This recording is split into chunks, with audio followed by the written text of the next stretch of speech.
Let's give everyone a few seconds to join us. Never perfected the opening statement.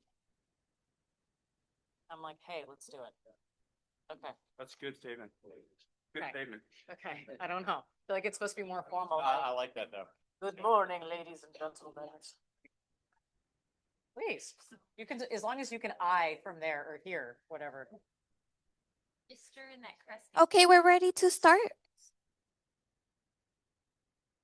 All right, let's call the meeting to order. Can you please do roll call? Good morning, everyone. Welcome to the Los Angeles Homeless Services Authority Commission meeting. Today is Friday, February 27, 2026. This meeting is being recorded. Commissioner Sheik, Here. Commissioner Graves, Here. Commissioner Bass, Commissioner Gruhl, Commissioner McMorrin, Here. Commissioner Perkins, Here. Commissioner Rodriguez, Here. Commissioner Saunders, Here. Commissioner Stringer, Here. Commissioner Slausa. Here. We have quorum. Okay. I'll start at the top by saying we have, an agenda today as well as a special agenda commission meeting that I will kind of slice in at some point. I will be moving around the agenda today quite a bit, especially because we have a long agenda. So I just wanted to call that out for everyone.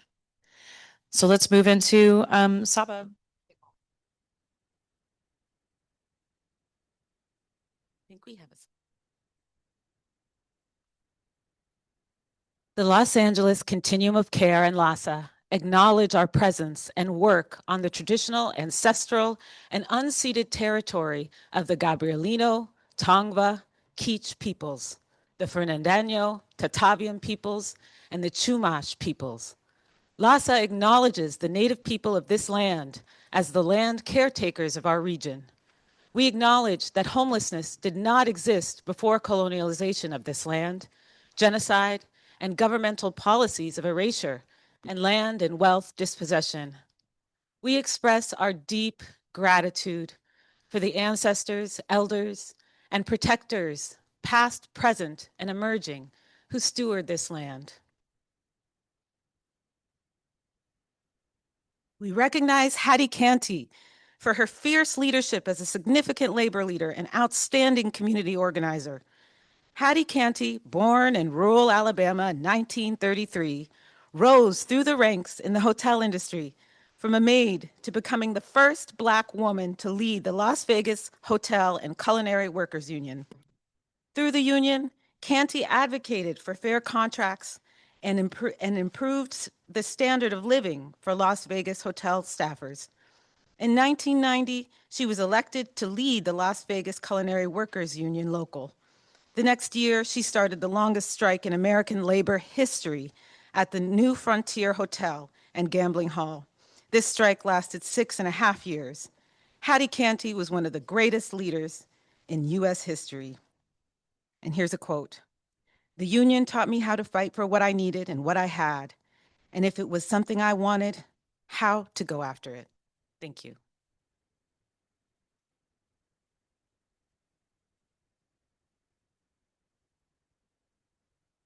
For item 3.0, we have acceptance of minutes, including any corrections from the regular and special meetings held January 23rd and February 2nd.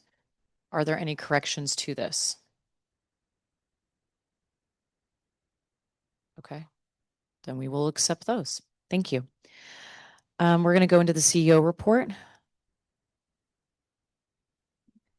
Good morning, commissioners. My remarks will be brief as we have a very full agenda today. First, I'd like to share a brief update on the recent emergency response activation that took place between February 13th and February 18th. The city activated 37 hotel and motel vouchers for LAHSA outreach, and the county activated 75 vouchers for LAHSA outreach and 75 vouchers for 211. All vouchers were issued to people experiencing homelessness, and final exits from interim housing occurred on February 20th. In today's meeting, Janine Lim, Deputy CFO, will provide an update on the remaining payment of service provider invoices. Her report will build up built upon last week's Finance Committee meeting, including an in-depth view of all payables and receivables to give insight to all funding sources. We are evaluating options to leverage an existing government contract with a financial consultant to conduct a review of LASA's financial process and procedures, including how LASA issues and recoups advances, submits cash requests to funders, and our check disbursement and selection procedures to resolve the infrastructural gaps that have caused delayed payments. We started this process about 2 weeks ago, and we will share any updates with the Commission once we get closer to making a final selection. We take our responsibility to pass homeless services funds to providers very seriously, and we will continue working closely with our funders and service providers as we navigate the present situation. Today's presentation on service provider payments is intended to provide a clear view of where we started and to demonstrate our accountability to the system. Lastly, I will be presenting a new vision for LASA in the changing landscape of the homeless response system. LASA is transforming into an organization with a refined purpose and role. As we are facing such uncertainty about the future, it's the right time to share this plan with our staff, commissioners, funders, and the public, and I hope to get your support. Thank you. This concludes my report. Thank you.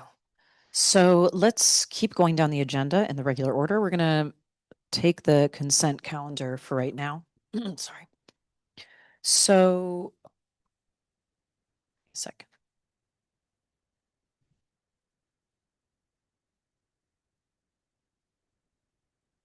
Do we have anyone presenting items 5.1, 5.2, 5.3? 5.2 is pulled. Okay. So 5.1 and 5.3, do we have any presentations for these items? Nope. Okay. And we don't need to vote on them then. We do need to vote on both. Okay, thank you. So can I get a motion for 5.1 and 5.3, knowing that we've pulled 5.2 off of the consent? I'll make a motion. A second. Commissioner Sheik, Aye. Commissioner Graves, Aye. Commissioner McMorrin, Aye. Commissioner Perkins, Aye. Commissioner Rodriguez, Aye. Commissioner Saunders, Aye. Commissioner Stringer, Aye. Commissioner Slausa. Aye. The motion passes unanimously. Thank you. Let's move into item 6.0. Sorry, we're pulling 5.2 out.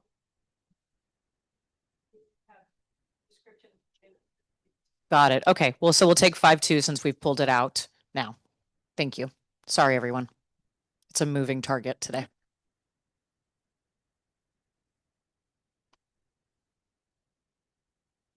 Good morning, Commissioners, LASA staff, and the public. As noted in the memo that is in the Commissioner's packet, we are requesting authorization for LASA's interim CEO to enter into one amendment and one contract with a service provider and a vendor. Specifically, the first item is the transference of a contract to the recently established LA County Department of Homeless Services and Housing, HSH.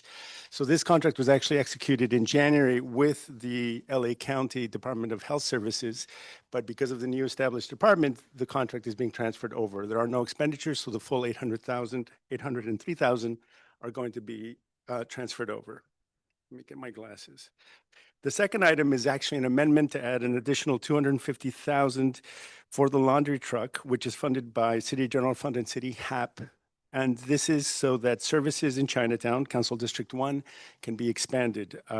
We already have the executed contract with the vendor. Billing has already proceeded, and this is to add another $250,000 to that same contract. Any questions?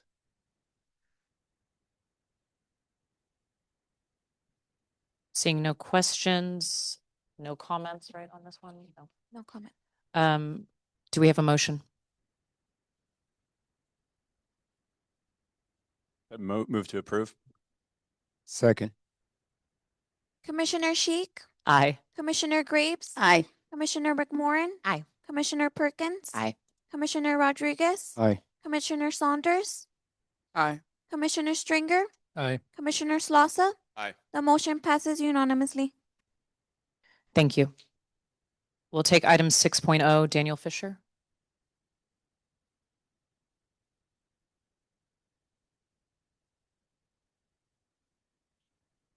Good morning, Commissioners, LAHSA colleagues, and members of the public. My name is Dan Fisher, and I'm the Associate Director of Procurement here at LAHSA. Item number 6 on your agenda this morning is requesting your approval to release the 2026 Homeless Count Professional Services. Will you stand closer to the microphone, please? Thank you. Homeless Count Professional Services for statistical and demographic surveying requests for proposals. Next slide, please. The objective of the RFP is to procure the services of researchers, research organizations, public or private colleges or universities, and not-for-profit or for-profit agencies who have experience developing models for collecting and analyzing comprehensive data, including statistical modeling and methodologies for calculating numerical estimates and demographic characteristics of people experiencing sheltered and unsheltered homelessness. Demographic surveying of people experiencing homelessness, including adults, youth, and families, conducting data analysis, including population and subpopulation estimates based upon the homeless count and survey results, and the production of methodology reports or white papers summarizing the methodology as it pertains to the determination of findings. Next slide, please. The project deliverables for this RFP are the general homeless count deliverables, youth count deliverables, the shelter count, housing inventory count, the demographic survey deliverables, administrative and data sharing and security deliverables. Next slide, please.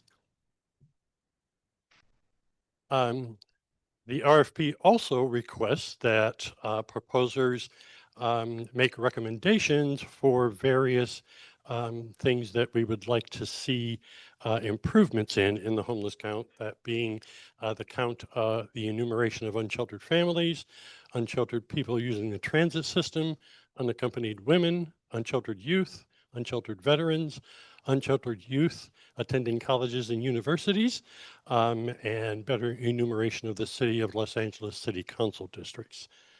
Next slide. The eligible proposers for this RFP are the following types of organizations that have experience providing similar services to the public or private sectors, researchers, research organizations, public or private colleges or universities, and not-for-profit or for-profit agencies. Next slide.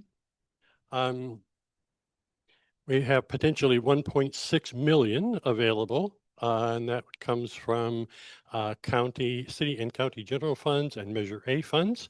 And the contract start date would be July 1st, 2026.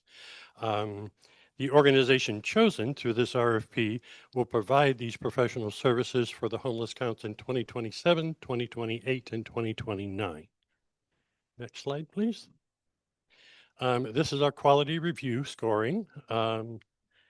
The qualifications of the organization project director are worth 30 points. The scope of work is worth 50 points. The cost estimate and cost structure worth 20 points for a total of 100 points. Next slide. This is our estimated RFP timeline. Upon your approval, the RFP will be released today. We'll hold an optional proposers conference next Wednesday on the 4th. Written questions will be due on March 11th. We will hold 4 sessions of office hours on March 18th, 25th, April 1st, and April 8th. And the submission deadline will be April 27th, 2026 at 2 p.m. Quality review will occur in May, and as well as commission approval. Next slide. And I'm happy to answer any questions you may have.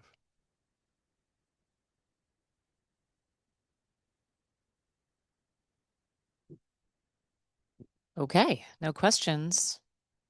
Do we have a motion? I'll move. Second. Commissioner Sheik, Aye. Commissioner Graves, Aye. Commissioner McMorrin, Aye. Commissioner Perkins, Aye. Commissioner Rodriguez, Aye. Commissioner Saunders, Aye. Commissioner Stringer, Aye. Commissioner Slauson. Aye. The motion passes unanimously. Wonderful. Okay, so right now we're going to hold item 7. So Daniel, I'll have you come back up later. And then move to item 8, where we're going to have the update on the County Department of Homeless Services and Housing. Thank you. Sorry for switching that around, but.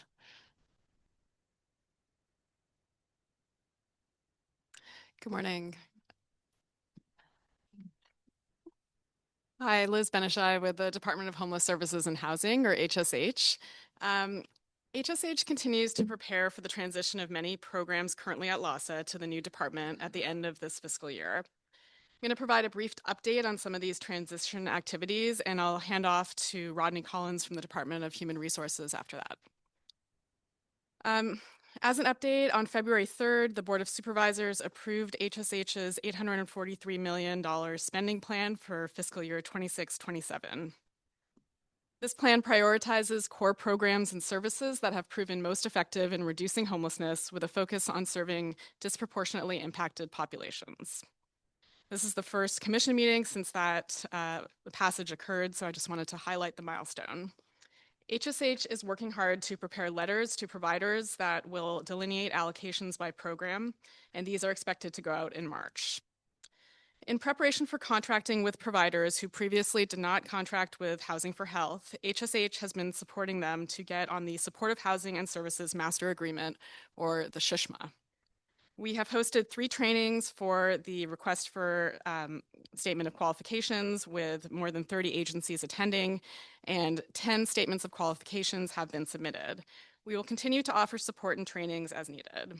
We have reached out to LAHSA contractors in programs shifting to the county who are not on the SHMA to offer this support. On major programs shifting to HSH, we have been working to develop program models, including updated scopes of work, which we will vet with providers and with our LAHSA partners as they become complete.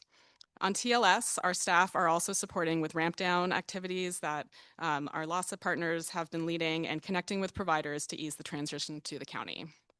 On interim housing, HSH is coordinating with LAHSA staff to transition programs and support with any needed demobilizations. Staff are coordinating around the winter shelter program and emergency response program to ensure a holistic response across the region. I'm going to now hand off to Rodney to talk about hiring activities, including outreach. Gotcha.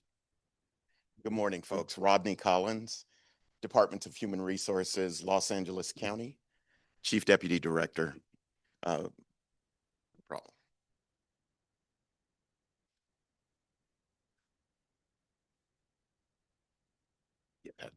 definitely good. I'm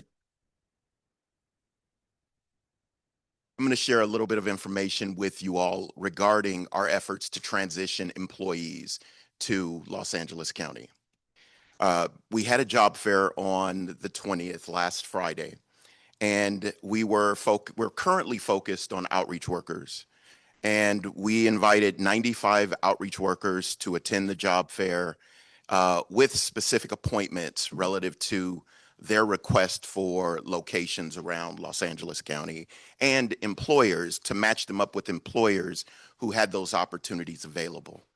77 of them showed up and appeared, and we were able to make 65 contingent job offers.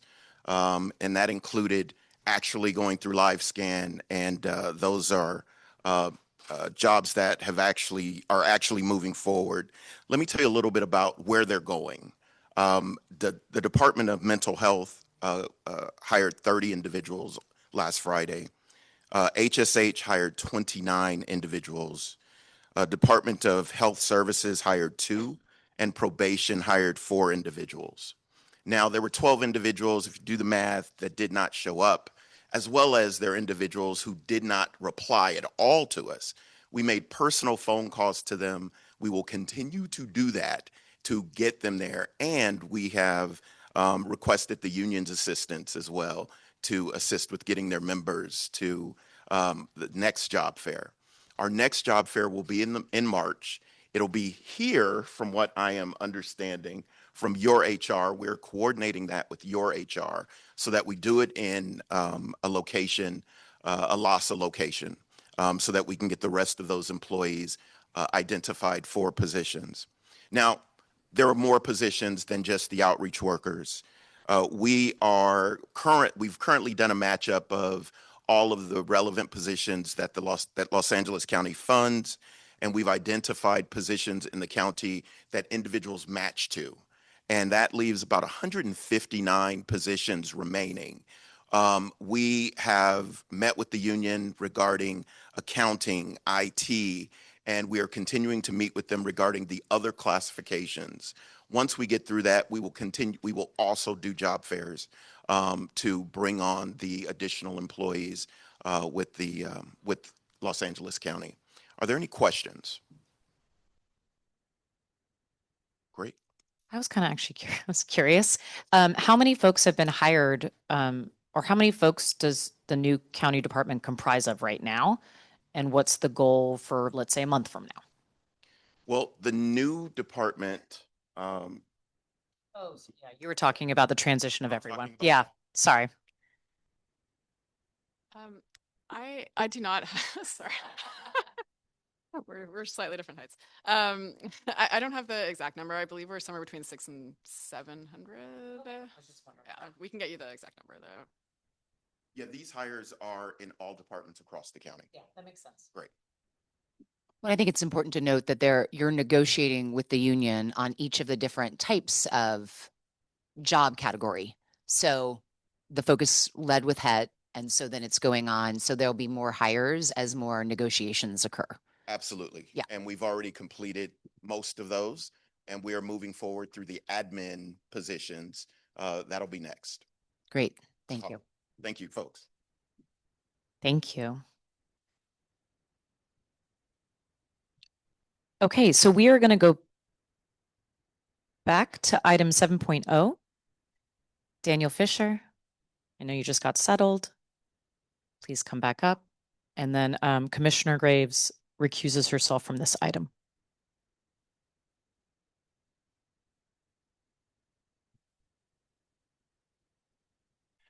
Good morning again, Commissioners. Dan Fisher, Associate Director of Procurement here at LAHSA. Next slide, please. Item number 7 is requesting your review.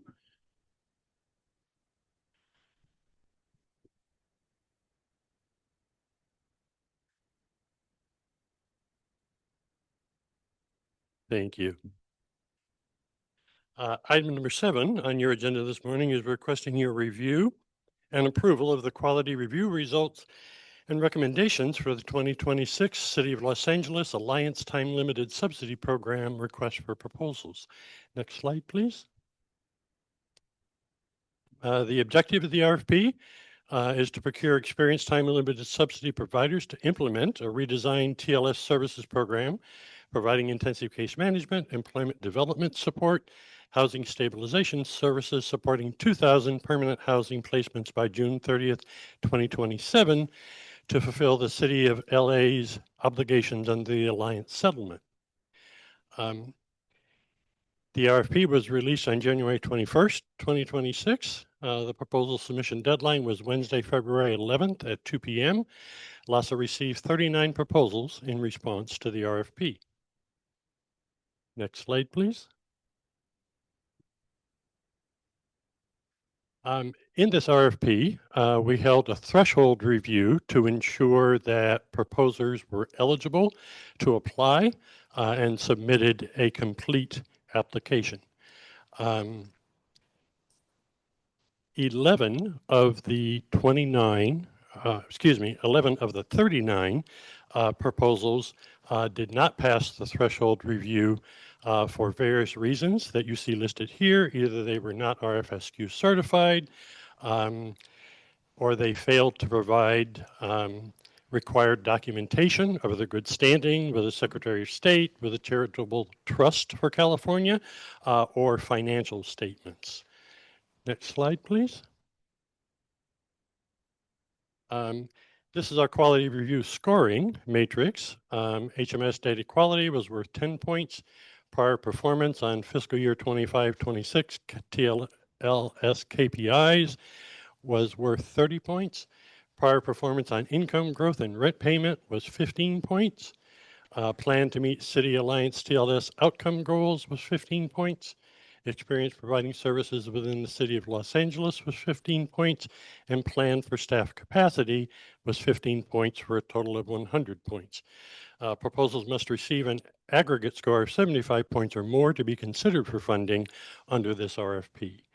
Next slide, please. So this is our quality review results.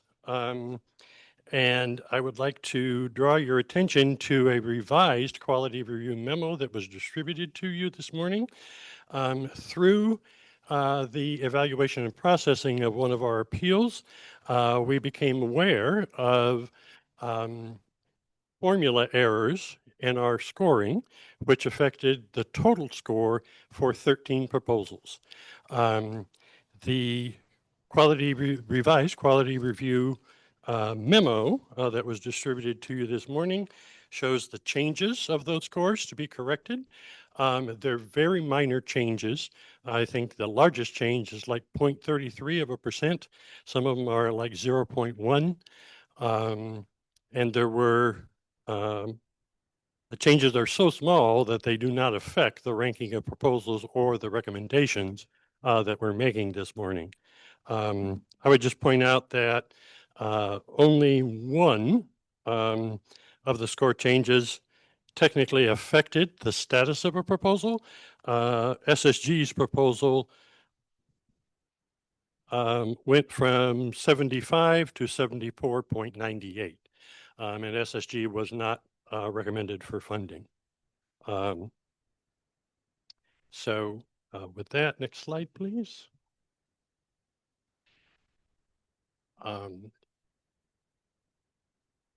As I said earlier, 11 of the 39 proposals did not pass threshold and were not submitted for quality review. Of the 28 proposals that were submitted, only 23 passed the 75-point threshold to be considered for funding. And our funding recommendations follow. Next slide, please. So I just wanted to talk a bit about the methodology for the allocations and recommendations. The recommendations are based upon the final score of proposals and the most optimal mix of proposed projects that will achieve the city's permanent housing placement goals as required by the Alliance settlement.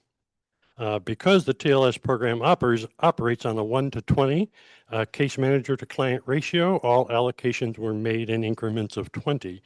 Awards do not exceed the number of slots requested in each applicant submitted monthly ramp-up plan or their total proposed capacity. Given the accelerated timeline for April 2026 implementation, initial TLS slots with the March 2026 start date were allocated to qualifying applicants who were opt-in TLS centralized providers that already had existing staff capacity. Subsequently, eligible applicants were then prioritized based upon the proposal score and capacity with existing staff, with allocations made to ramp up in May up to the capacity needed to meet May's ramp-up goals. Beginning in June and continuing thereafter, additional allocations were made to meet monthly system capacity goals. To ensure a balanced distribution of slot allocations were capped as follows: up to 60 slots for providers not currently offering TLS, up to 100 slots for providers not serving individual adults, and up to 200 slots for all other providers. Next slide. So I and my program colleagues are happy to answer any questions you may have. Also want to inform you that we received 6 appeals for the RFP, and we can answer questions now or go through the appeals and do questions after that. I personally would like to hear the appeals first. Everyone agrees with me. Okay.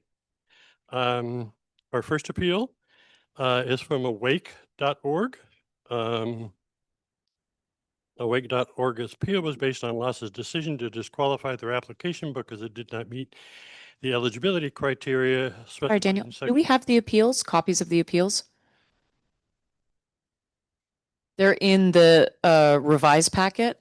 Can anyone point it? It's a very large revision packet. So if anyone finds it, thank you.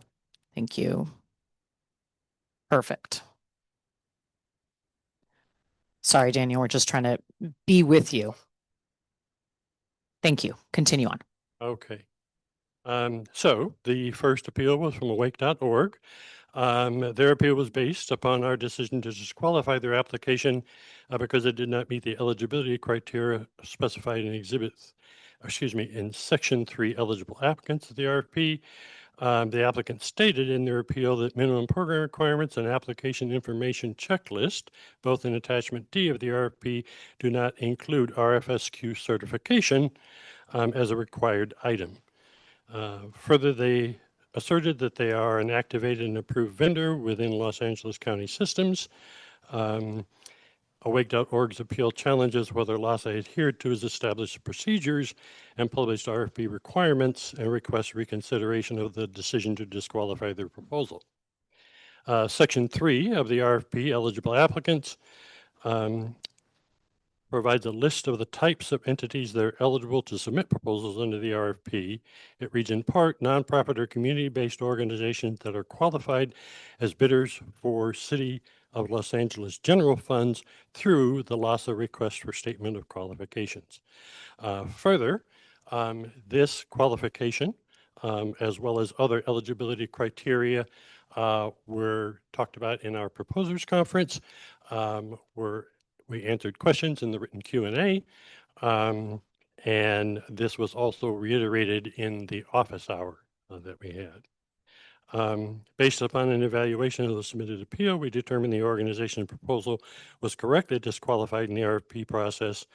Stated above, LAHSA provided notice in the RFP of the criteria that an agency needs to meet in order to be eligible to apply. Upon review of the proposer's appeal, we found no procedural errors in our process. We've established and must consistently apply standard procedures for the quality review to all proposals submitted for qualification under this RFP. Staff recommends the denial of this appeal. The second appeal is from Bare Truth. Bare Truth's appeal was based on LAHSA's decision to disqualify their application because it failed to provide the most recent audited financial statement for organizations that spent less than $1 million in federal funding in the fiscal year. Section 3, eligible applicants of the RFP states all applicants will be reviewed to determine if the applicant meets threshold criteria. The threshold criteria specified in Section 5 applicant information checklist of the RFP, which is in attachment D, states that every applicant to the RFP must submit their most recently completed independent single audit for organizations spending $1 million or more in federal funding. And for those that are not required to submit a single audit, they must submit their most recent audited financial statements. After an evaluation of the submitted appeal, we determined that the organization proposal was correctly disqualified in the RFP process. While it is accurate that Bare Truth submitted a copy of their fiscal year 2024 Form 990, which was a requirement of the RFP, they did not comply with the requirement to submit a copy of their most recent audited financial statements. Therefore, for the reasons stated above, LAHSA supports our decision to disqualify the proposal.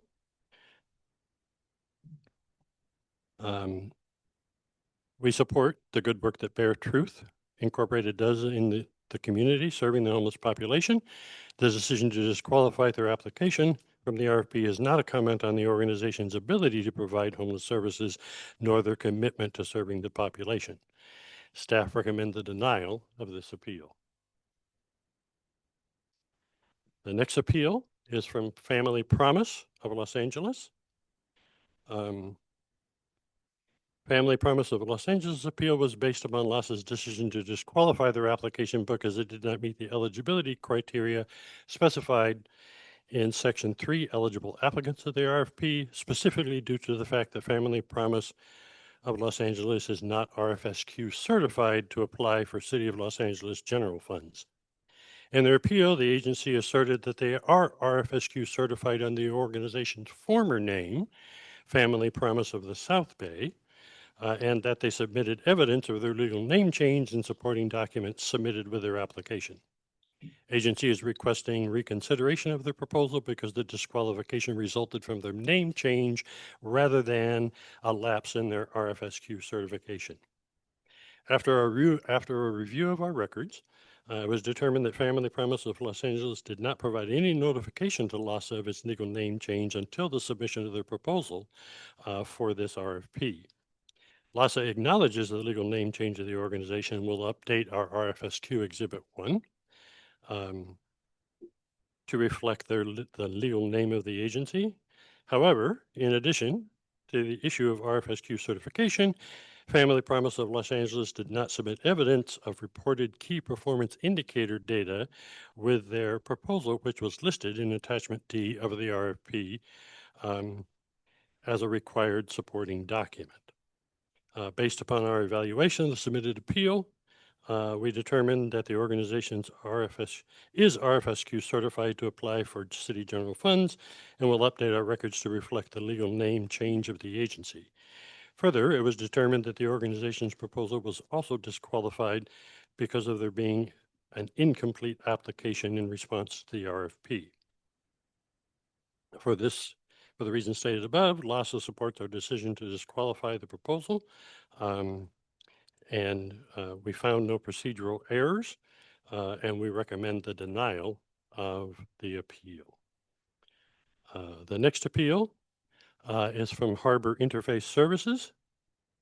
Harbor Interface Services appeal was based on receiving a score that was below the 75-point threshold required to be recommended for an award under the 2026 TLS RFP.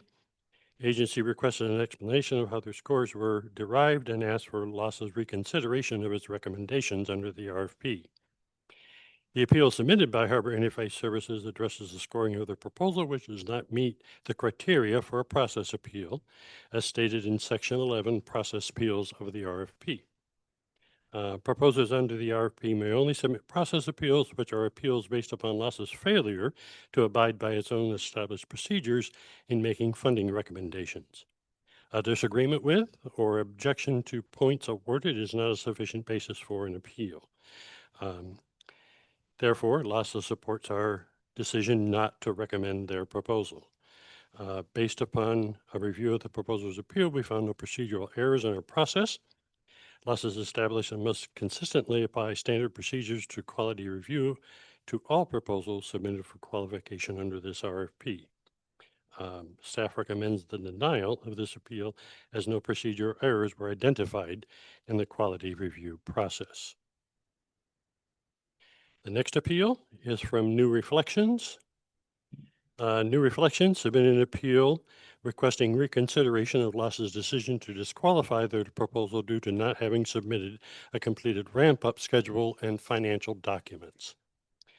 New Reflection asserts, although they did not submit a ramp-up schedule in the table format specified in Attachment D of application questions and instructions to the RFP, that they included all the required ramp-up information and the narrative responses provided to the questions in Attachment D. Regarding the failure to provide financial statements, the agency asserts that they are required to complete a single audit, which is currently in process, and they did not submit their most recent they did submit their most recent Form 990 tax return that should be accepted as documentation of the agency's financial position because the single audit has not yet been completed.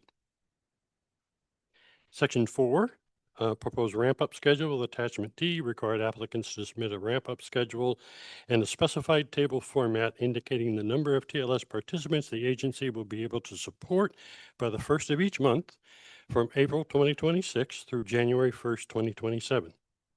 The table format specified in the RFP was required to facilitate the quality review of each applicant agency's capacity to ramp up to the number of slots they requested.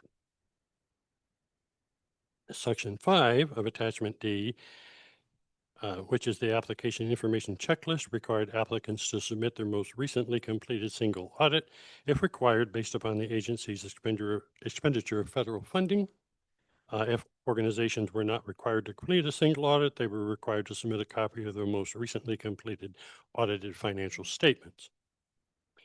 Based upon an evaluation of the submitted PO, we determined that the organization's proposal was incomplete due to not providing information in the format required and failing to provide either the most recently completed single audit or audited financial statements. For the reasons above, LASA supports our decision to disqualify the proposal, and staff recommends the denial of this appeal. The last appeal is from the Emotional Health Association, doing business as SHARE. The Emotional Health Association submitted an appeal to address the following two procedural issues. One, lack of access to HMIS-derived key performance indicator data required to be submitted to support the reporting of prior performance in providing TLS services. Due to the lack of this access, the agency submitted alternative data reports to support the reporting of TLS-related KPIs. The agency asserts that the lack of access to HMS-derived KPI data affected their ability to fully respond to the RFP requirements and requests confirmation of whether or not quality reviewers had access to HMIS KPI data during the evaluation of the proposal. Number two, the calculation of their final score, 80.67, which the agency claims is mathematically incorrect. Further, the agency states that it is not appealing the judgment of the quality reviewers, nor the points awarded to their proposal. A review of the appeal and attachment submitted confirmed the agency did not receive access to utilize Tableau, the software platform used to generate HMIS data reports, until after the submission deadline for the RFP. A review of the scoring tool submitted by the quality review teams confirmed that the evaluation of the agency's proposal was based upon the alternative data that they submitted. Regarding the calculation of Emotional Health Association total score, a review of our documentation revealed that HMIS data quality score was incorrectly rounded up from 5.67 to 6.0, as posted in the recommendation. When adding the two decimal places for each scoring category, the total score calculates to 80.67.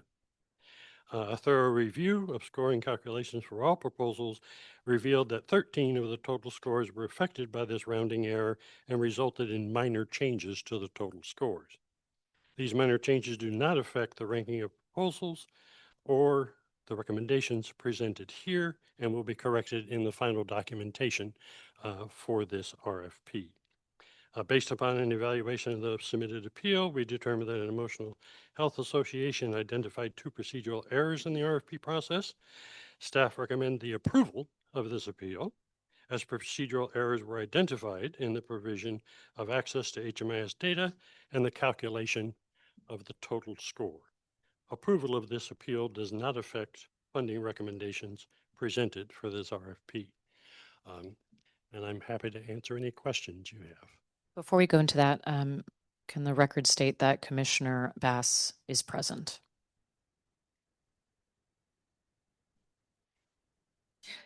Still present? You could.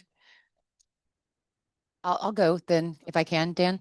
Amber, can I ask some questions? You can ask questions. Yes. Sorry. Go ahead. Thank you. Thank you so much, Dan. A couple questions on the allocations. So I was reading about how you get eligible, like based on if you have experience up to 200 slots and those kind of things. So on the total up to number of slots, were those requested by providers? Did they say how many slots they wanted? Yes. Okay. And then one thing what is the per slot count? I can't totally tell because there's all kinds of different dates for the contract terms.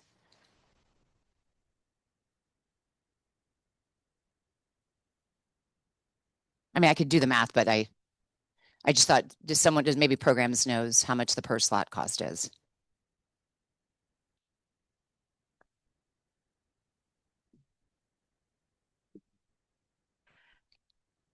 Good morning, Abigail Proft, Director of Funding, Procurement, and Allocations over here at LASA. To answer your question, it was the slot rate was the ask. It is 6,767 per slot annually. 6,767 for rent and services? No, this is specifically around the services portion.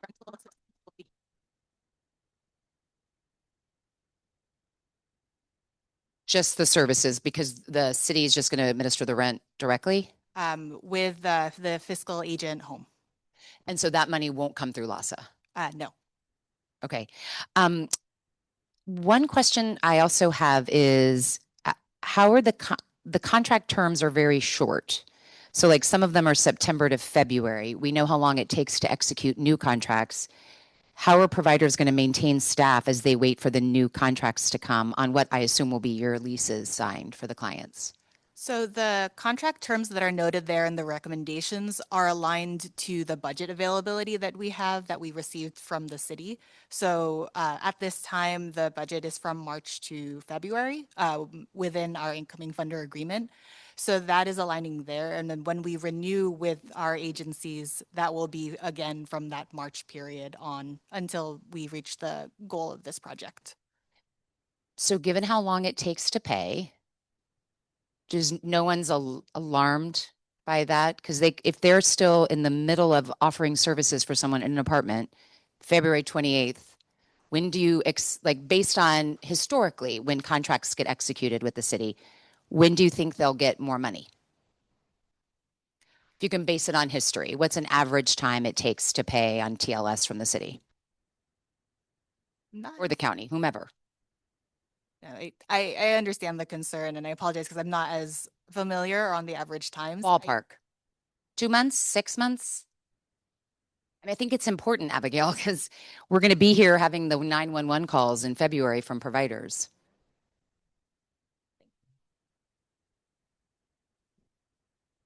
We'll provide you with an average amount of days for payment, but what we are prepared to do for these new TLS contracts is to, as we performed, Janine Lim, Deputy CFO. I'm still getting used to that. To prepare for the TLS contracts, as I said earlier, we performed the reorganization. So we are very much prepared to execute these contracts within 30 days of receiving the funder agreement, which we expect to receive about next week. We are well positioned to execute these contracts on time, which will facilitate payments happening on time. We are doing this one very different than we have any other contract execution cycle. So when has the city said they will execute the contract to start March 1st, 2027? The contract does not begin March 1st. These contracts all end February 28th, 2027. I believe the contract, the service period begins April 1st. So, am I correct? You know what I'm asking. So next year, right, Nathaniel? Come March 1st, when will they expect to get more money? So our goal in working with the city, and we've been very explicit. Sorry, Nathaniel Vergao, Deputy Chief Program Officer. Sometimes I forget. In working with the city, there are a couple things. One, because this is off of the normal fiscal year, one of the largest challenges that we've had in terms of finances with the city has been between fiscal years, the city processes to be able to begin getting money out the door. Because this process fiscal years, we don't expect to have any of those challenges. Additionally, we are working closely with the city, and because this is not part of, is off book for the off budget items, I believe it's HAP funding is being used, city HAP funding. The process is different and can be more streamlined. So we're going to be working closely with the city to make sure that approvals are done well in advance so that we can have contracts completed and out the door, and that there will not be a gap in funding. Great. And then my last question is, you have a lot of providers on here who are expected to ramp up new slots starting March and April. But they currently have existing slots with the city that they're expected to ramp down by June 30th. How are those things going to happen concurrently? And can you give me a sense of how many slots still need to be ramped down by June 30th that will not have anyone to pay for them July 1st? I don't have those numbers in front of me. I can get them to you, but Okay, yeah, can you get those though before we finish the meeting possibly? Because those should be whatever they were a week ago even. Yeah, I'll see what I can pull up. In the application process, we specifically asked agencies for their capacity to ramp up, and we're making the initial awards based on that. And in conversations with those agencies, it is around staff that have lower caseloads already because of ramp down. And so they're working as programs, housing navigation and others that may lose funding, that as they're doing their planning, they're looking at ensuring that they can retain staff and move them across roles. So we're working with the agencies. We don't expect there to be any real significant challenges in having staff to be able to do this ramp up because it is concurrent with a contraction, and so they'll be able to move staff between programs. And especially if it's within TLS, they may have merged caseloads for a single case manager as one contract is ramping down and the other is ramping up. So the existing caseload is 20-1. We know they're having staffing challenges. So there's a chance there are TLS case managers currently with more than 20.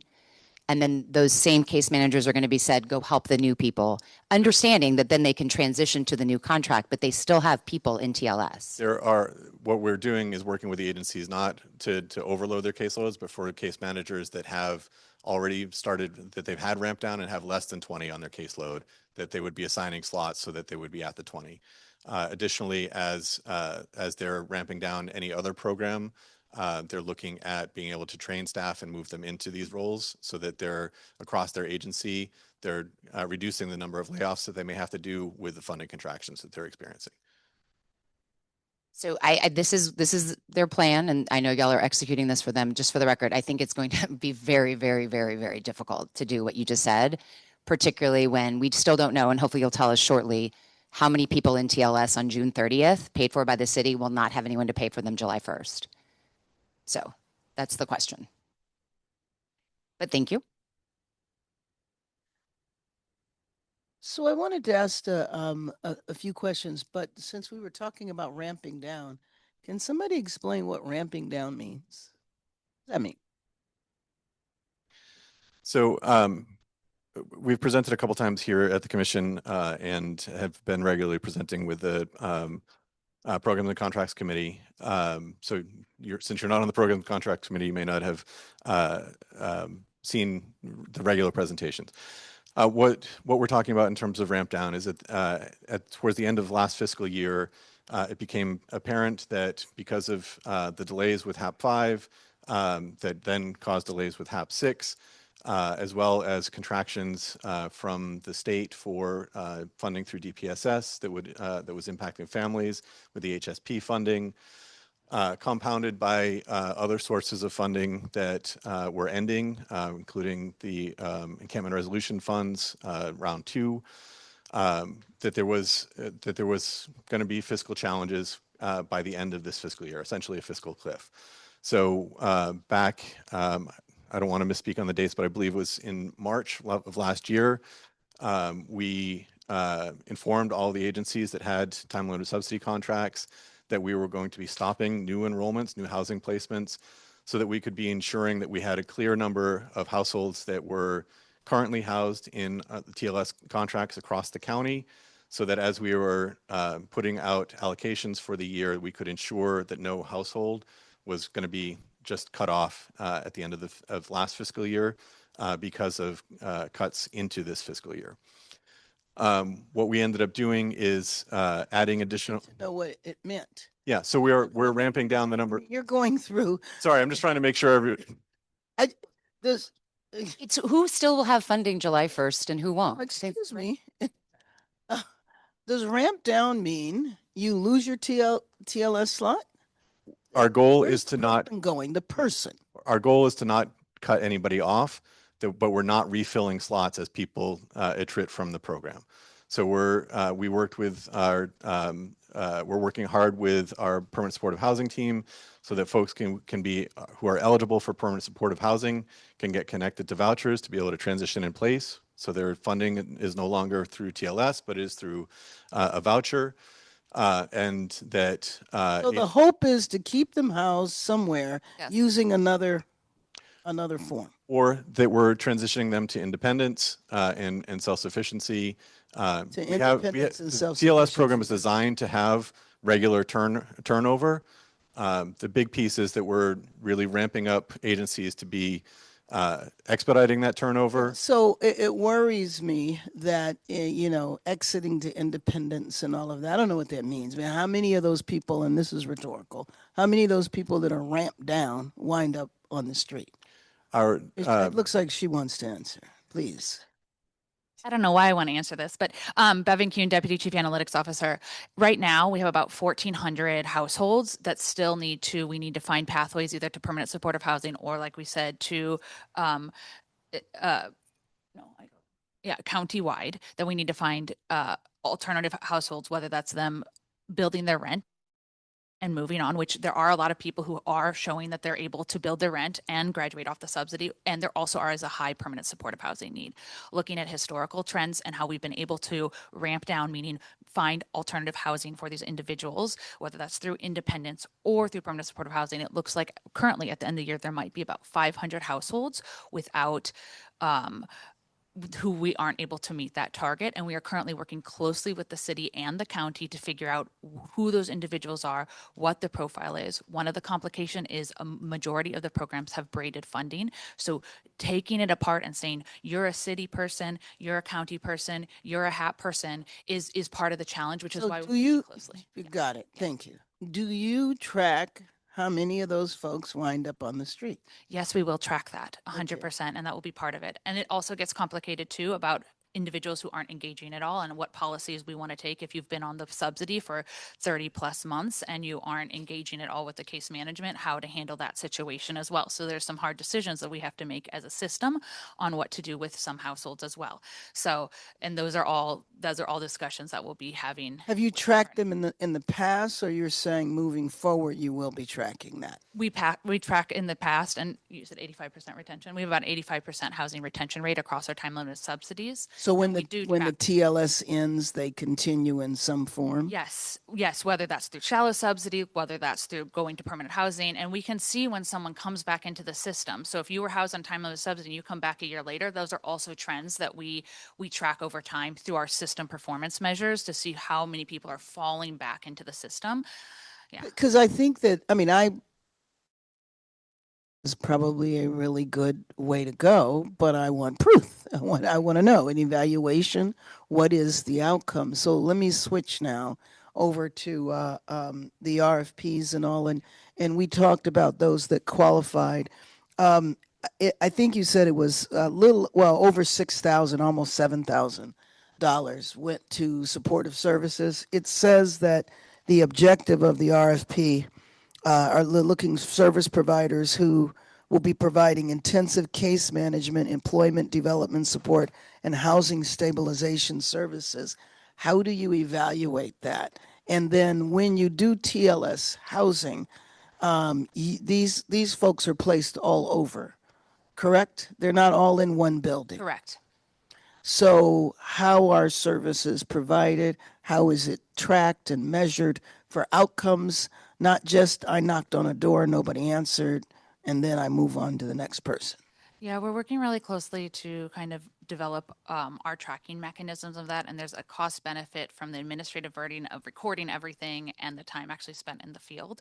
And so a lot of that is all documented in HMIS. So the case management in person, but it's different than the quality of service, right? I can write really diligent case notes and not be. So is there any attempt? I understand the quantitative evaluation, which is, it seems to me, is the main thing we do, the cost benefit. In terms of the human beings? Yes. So I think. Is there qualitative evaluation that is done? Yeah, we are just talking about this yesterday and planning, especially for the new TLS slots coming online, to have more qualitative approach, including we're in the final phases of piloting the participant portal, which allows homeless individuals direct access to information direct messaging their case manager. And while that might not be for everyone, you can release surveys there to collect additional qualitative information. Really robust qualitative studies need funding as well, in addition, which is not included, but we're trying to figure out how much, and working closely with the city to figure out how we can provide more robust qualitative analysis to complement the quantitative, and also really looking at the outcomes and like if people are staying housed, that's also a good measurement as well. Yes, we're looking at qualitative evaluation too. I don't know on LAHSA or the county side how that is done, if it's designed, what vendor you use, who does it, is it internal, is it external? All of that I would really like to know. Amber, maybe they can report back on how you do qualitative. We'd be happy to do more qualitative, and we can do it, but once again, the funders have to fund the qualitative work that is required. Understood. So but we, like I said, we are trying to do through different surveying mechanisms, through different TA, and we can definitely provide a more robust report back as well. Please. So regardless of how the program is operating, how efficient it is, if there's no money to pay someone's rent, they have no place to go. So the very direct question is, come July 1st, how many people now, you referenced exiting people to shallow subsidy, to permanent housing, like a voucher. I don't know about vouchers that are sitting waiting. I definitely don't know about available shallow subsidy. So the very direct question is, what I know is there is funding that was for the families that is going to be cut. So how many people is that? And so we need to think about what's the plan for them come July 1st. And then there's single adult. I know very well that the county has money come July 1st for however many people you determine are counties, because you've braided all the contracts. So the county paid you for X number, the city paid you for X number, and we need that clarity because the two funders are looking at this differently come July 1st. There will be no rent to be paid for people currently enrolled in city TLS because the city is starting a new RFP. So it's just a direct question. How many people come July 1st will have no one to pay their rent? Correct. When you're looking at 400, it's not a direct question, and we're working directly with our county partners and also our city partners to determine who that every one of those 1,400 households that needs to, and of the 3,000 households on these subsidies, a lot of them have unique stories and situations. And so parsing through who will actually be here, who will graduate, is a robust analysis. Who will be on those turnover slots that will continue on with the county, what that population looks like, who do we want to identify? Are we going to take the most recent enrollments because they haven't maxed out? We're in those robust conversations right now with our county and our city partners to make sure that we're all in alignment and have an equitable policy to handle this that is fair, most importantly, to those participants housed and also to our funders. And so I cannot give you that direct information, but I assure you that we are working on it. And as soon as we have information and specific numbers to share, once the funders and LAHSA all come into alignment on how we are going to approach, then we will be happy to share that. Thank you. I have two questions if no one else does. So my first question, I just want to make sure that all recommended providers have been vetted as valid providers with sufficient paperwork and legal status. That is correct. Okay. And also because we're losing TLS slots, throughout the region, and using these, do we have regional parity? I know because we don't see that in the data here on spas or any other kind of version of service planning areas. Are there any areas that will lose TLS slots completely? I apologize. I was conferring with somebody else. Can you repeat that Yes, I was just, because we don't have locations Yes. for these organizations. I was curious around regional parity on these TLS slots. And are there any regions where we are going to, are there any regions where we are going to lose slots completely? No. Okay. No, we've been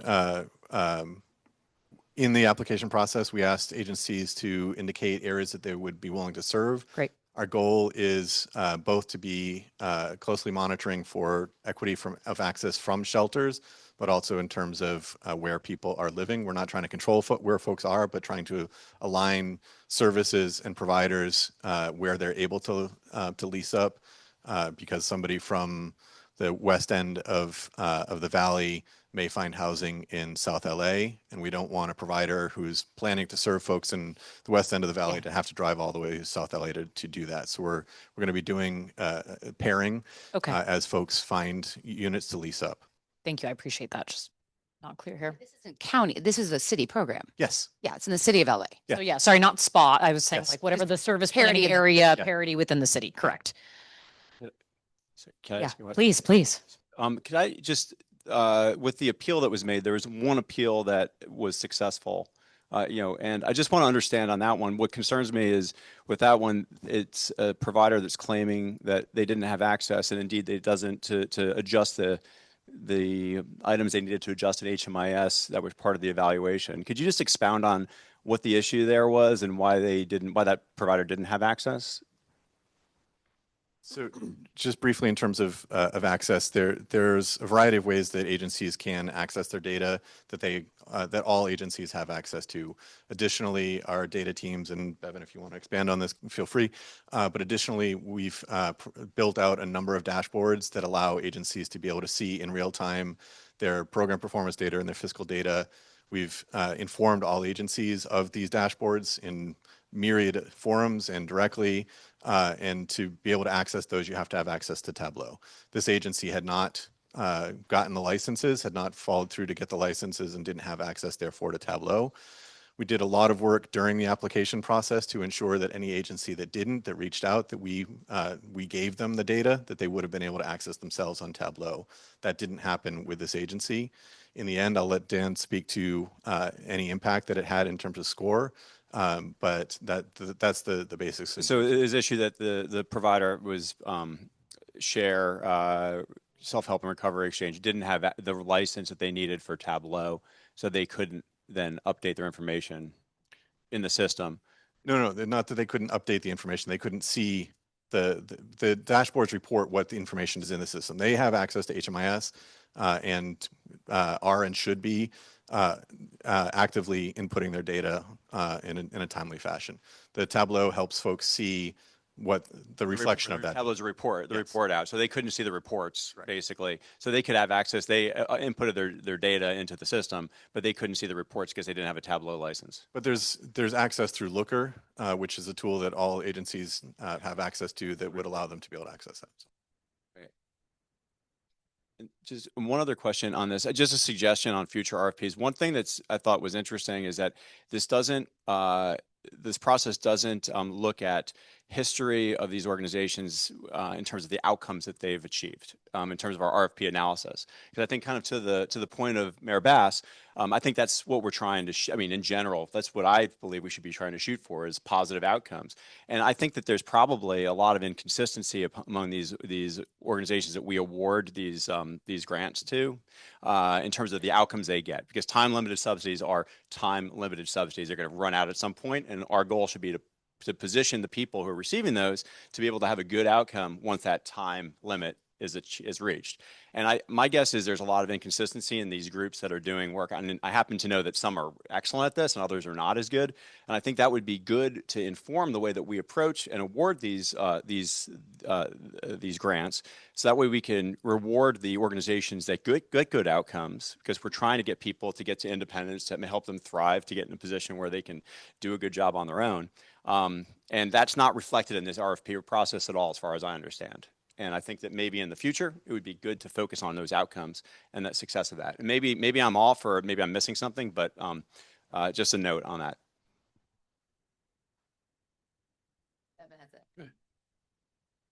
Hi, Bevan Kuhn, Deputy Chief Analytics Officer. We did use explicitly the outcomes as designated in the current fiscal year using our scorecard dashboard, which takes all the outcomes as determined, all the KPIs, and provides robust reports and visibility not only into the top level performance, but at a participant level, so which enables providers to be able to see, like, Bevan is not meeting this KPI. Let me go in and fix it because I actually think she is. And let me go into the database and make sure I'm accurately recording the information. We have really clear documentation on how KPIs are calculated, what our expectations are, and how they connect. And that was part of the scoring.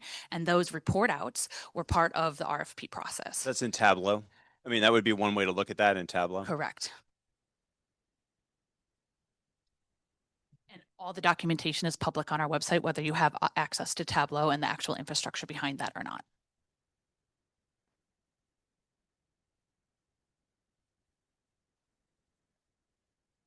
Are there any other questions? Just a Please. comment, I guess, more than a question, but so as the newest commissioner, the issues around the transition that's happening in 5 months, it feels like as a new commissioner anyway, that we're getting into the particulars like job fairs and things like that, and braided and unbraided funding, which I know are incredibly complicated. And I know, Gita, you and your staff are working in those things, but I just, at least from my perspective, feel like it'd be beneficial to have more conversations here at the commission, more holistic conversations that really helps us understand what is coming in this transition and what the issues are and how we can be most helpful in making sure it's happens as gracefully as possible so that people aren't falling through the cracks, so that programs aren't falling through the cracks, so there's a clear understanding of what things look like post July 1.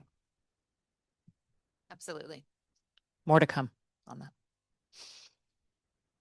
Any other questions at this time? We have speakers. How many speakers do we have online? We have one, Commissioner. Thank you. And we have in-person speakers as well. So we'll take the online first. And then for the 3 speakers we have in person, please be ready to come up. Oh. Daniel, were you about to say more things? Okay. Sorry. Not to put it that way. Okay.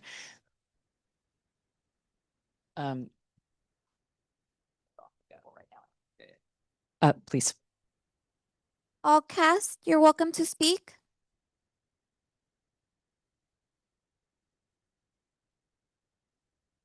All cast, you're welcome to speak. Oh, can you hear me? Yes. Okay, I wanted to mention a couple of things. Your H.323 audio system is not working when trying to, listen to your system.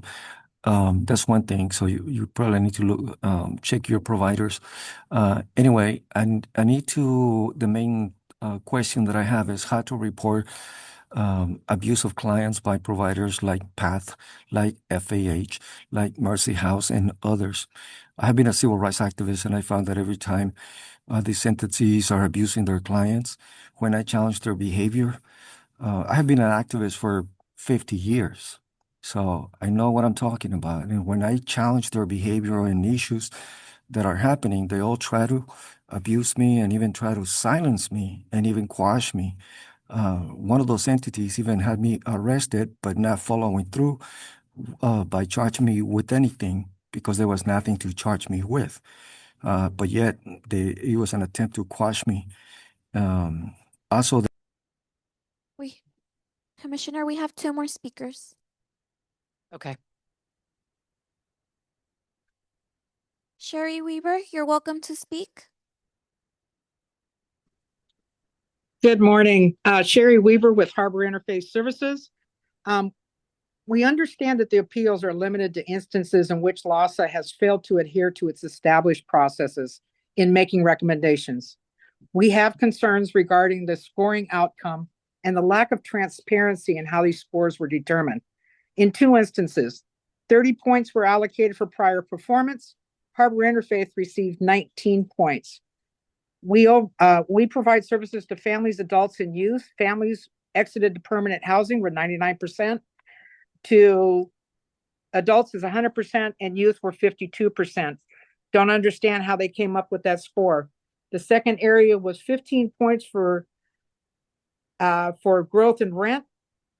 Across the board, we had 100% in that. It's difficult to comprehend how data performance targets were interpreted as anything other than what they are. And in our case, we demonstrated our ability to perform, and we are looking for higher percentage rates.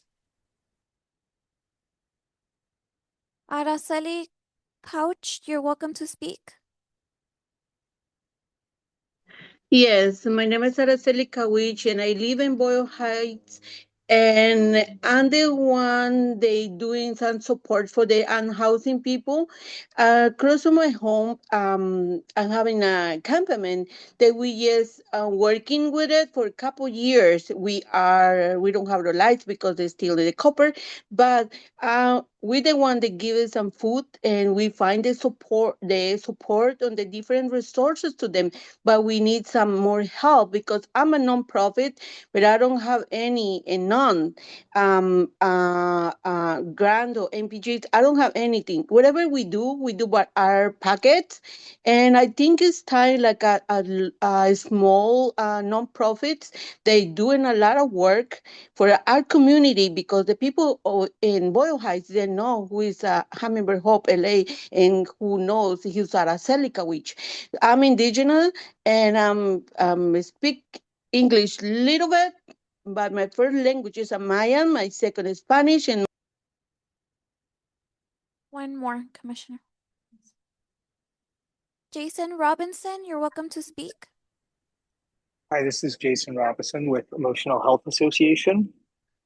And I thank the commission for hearing all the appeals and for consideration. Our appeal was granted because of the process issues.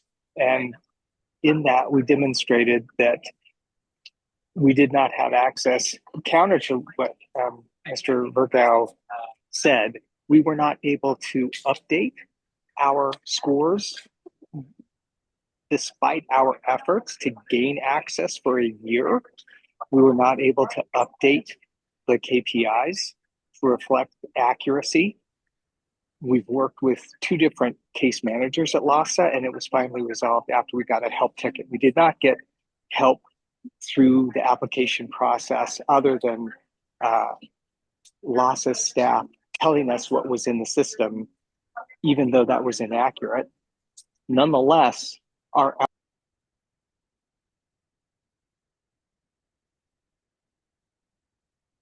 there any more callers online? No, Commissioner. Okay. I will have Sharon Stewart, Sabrina Silva, and Eladio Estrada come to the podium, please.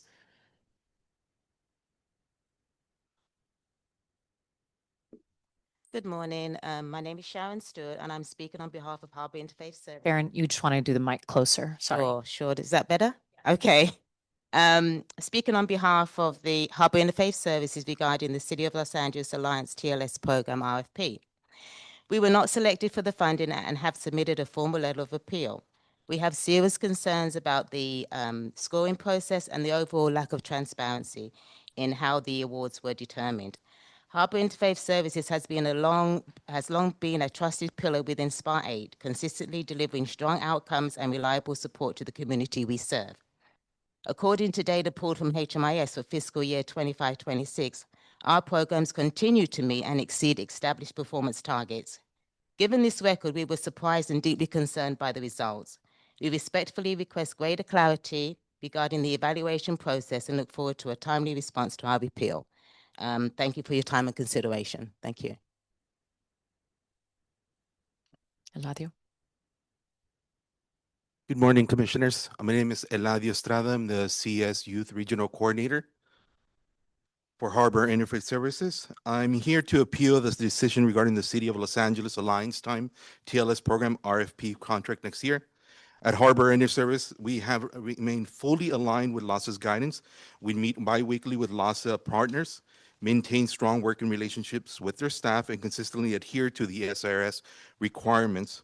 Our internal controls are rigorous, as it reflects our commitment to compliance and fiscal responsibility. As the Youth CS Regional Coordinator, I have made every effort to meet our KPI for slot utilization. We're currently at 92% at the start of the 25-26 fiscal year. However, the data presented for our program reflects a different picture, which shows 52% slot utilization. Given our past performance and our shared commitment to serving vulnerable populations, it is critically important that we be granted the opportunity to review the data together. Thank you. Thank you. Sabrina? Hi, good afternoon. My name is Sabrina Silva, and I'm the Regional Coordinator for CS Families with Harbor Interfaith. Harbor Interfaith has successfully exited 99% of our families in the past 6 months. We meet with our LASA TLS coordinator monthly and have always had a great response regarding our program. Over the past 6 months, we complied with the pause as instructed by LASA. Despite the pause, we continue to actively maintain our existing cases and maintained in consistent communication with LASA to ensure alignment and compliance. Additionally, we follow LASA's recommendation to ramp down our program numbers as requested, so we are well aware to enroll new families in our TLS program. Throughout this period, our team has remained committed to meeting all program requirements and maintaining the quality of support provided to our families. Thank you for your time. Thank you, Sabrina. At this time, I'd like to continue this vote till later in the meeting so that we can get more information from some of our commissioners' questions. So we will move on to another item at this time. I would like to move. Oh. What? Oh, sorry. Can somebody get Stephanie? I'm pretty sure she's actually out on the couch, she said. Yeah. Thank you. Thanks for the reminder. I'm going to move, just to give everyone a heads up, I'm going to move to item 11 right now. And then we are going to go into closed session and then reconvene with the rest of the agenda afterwards. I know. What? Yeah.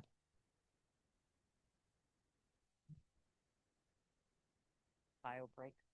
Janine Lim, Deputy CFO. I'll be presenting on updates on provider payments.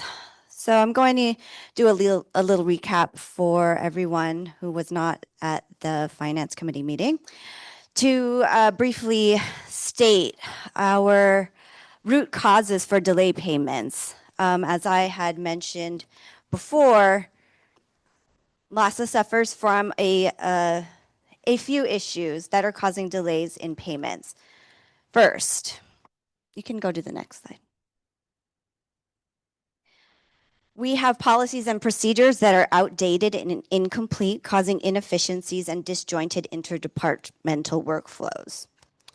The available tools that we have not universally been implemented due to extensive staff turnover in mid-level leadership roles and key staff. And the process to recoup monthly advance payments have proven to be administratively burdensome for staff, especially considering the lack of adoption of appropriate tools and turnover in key roles.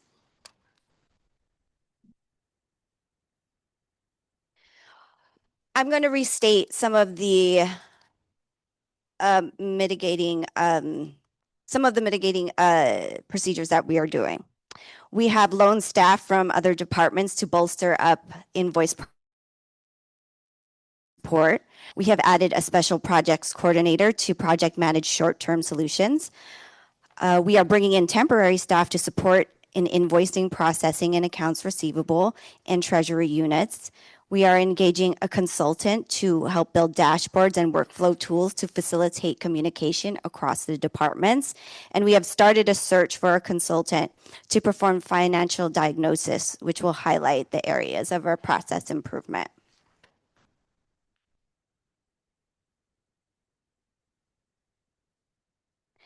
This slide is a summary of the outstanding AP, the outstanding accounts payable.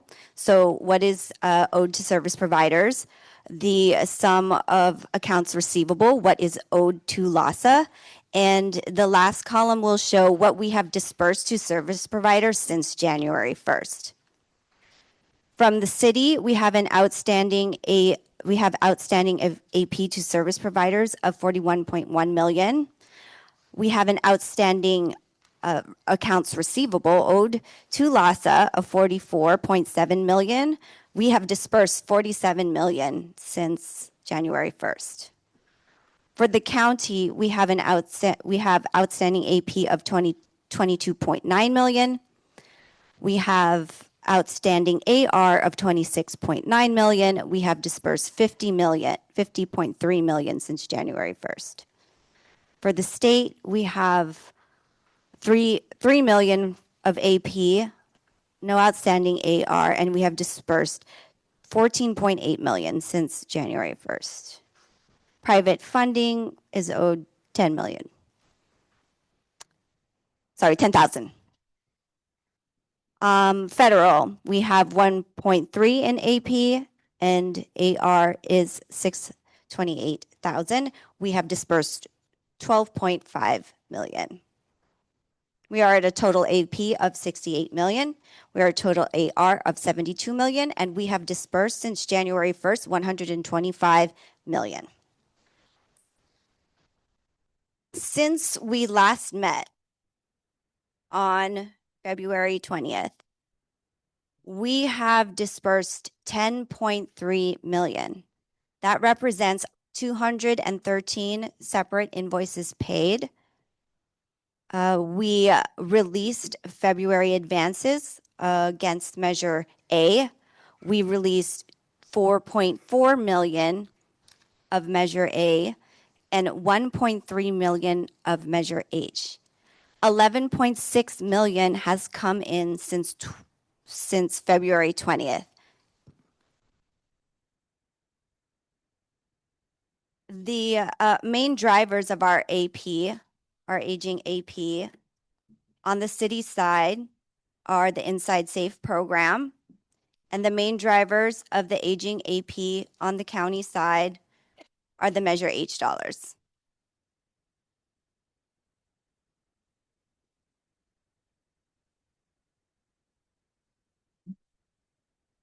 Questions? Yes. Please. Thank you, Janine. Of the 68 million in AP outstanding, what is past due? Or what I'm asking is what is outstanding and what is late? I do have that AP aging by payables. So on the city side, what we have in 60 to 90 days is 5 million. What we have over 90 days is 6.7 million. On the county side, what we have for 60 to 90 is 521,000. What we have in over 90 days is 14 million. The 14 million of the county is mostly due to Measure H. Can I ask another question? So for invoices that are being paid, what percentage are being held for advance payment, recoupment, or what percentage are waiting on program or contract approval? I don't have that number right now. Contract approval meaning? So what percentage are otherwise finance ready but not paid? Finance ready but not paid. I would have to get more information on that percentage. Okay.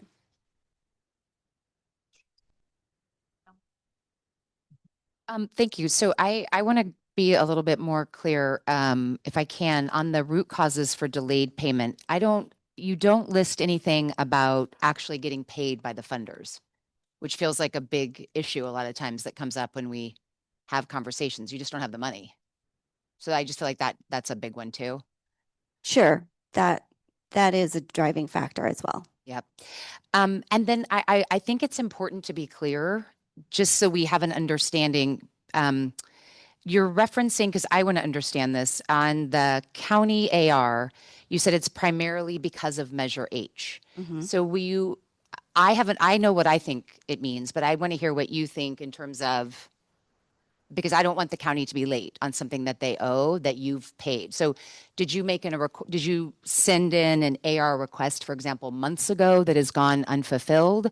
Or why is Measure H so outstanding? At the end of the fiscal year last year, there were late invoices, right? LASA estimated that those late invoices, so these are service providers who have not submitted their invoicing at the end of the year. So What constitutes late too? Because I know I've seen a lot that came in like at the beginning of July, but I don't know when y'all cut off your, like it's late. I believe the invoices are due the 15th of the month for the preceding month. Okay. If that is wrong, someone So let end me of year know. closeout is due July 15th. Yes, it is very common for service providers to be late on their billing, particularly their final billing.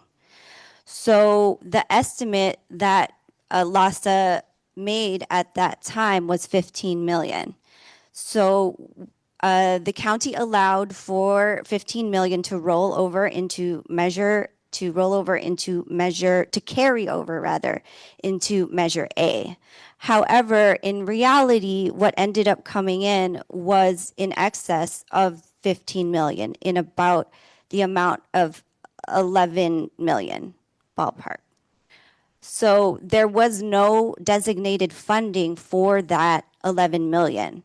So the plan that was proposed, because there was no funding, was to utilize Measure H working capital that service providers might still have, as well as any annual advances they might have. And whatever was not covered by those sources, LASA would cover with their own Measure H working capital and reduce our liability. So that 11 million accounts for that, and then there's still 15 more million on the AR total for the county. So what is that outstanding to you? Which figure are you? It shows the county, the AR is 26.9. So that accounts for the 11, I assume. But there's 15 million left that you're waiting to get, I assume, from the county. And first, have you requested that 15? Yes, if it appears here, we have requested it. And so what's slowing up you getting that 15? I'd have to look granularly. There are a lot of invoices that get submitted all the time. So this AR will always have outstanding AR as long as we are in the process of submitting in our regular cadence. Okay. And then similarly, so on the city, they have 41 million that providers have actually billed, and to the commissioner's point, they're approved, right? Like those are 41 million that you know are owed.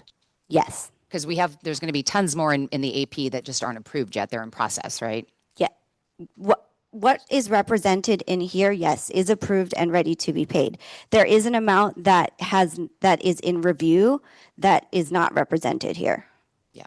And then, so have you requested all 44 from the city also? Yes, if it appears here, it has been requested. And what is the delay? What's going on there? What has the city said? There are various delays on various funding sources. The largest outstanding AR is in the Inside Safe program. And so how long has that been since it's been paid? We submitted our Q2 reconciliation on early February. Okay, thank So you. we are waiting on payment for that. Oh, one last thing. How do you, like on the federal, this is just a numbers thing. Sure. So your AR is 628, but you need to pay 1.3. So who pays that gap? Or you just have to ask for more money from the federal government? Yeah, we draw down. We draw down from the federal government to pay that AP. They don't have to be one for one. Okay. Okay, thanks, Janine. Mm-hmm. On the Inside Safe, what is the city saying? What is the problem? There are a lot of guardrails on the Inside Safe program to prevent service providers from overspending. What is special about Inside Safe is the quarterly budgeting. So they hold service providers to their quarterly budget. And that is what is unique about Inside Safe. Unique is a polite word. A question on this. So I see the accounts receivable here. Now I assume is there any cash on hand for these accounts? Because in general, like it would be, is there cash for those also? Because accounts receivable we're waiting to receive.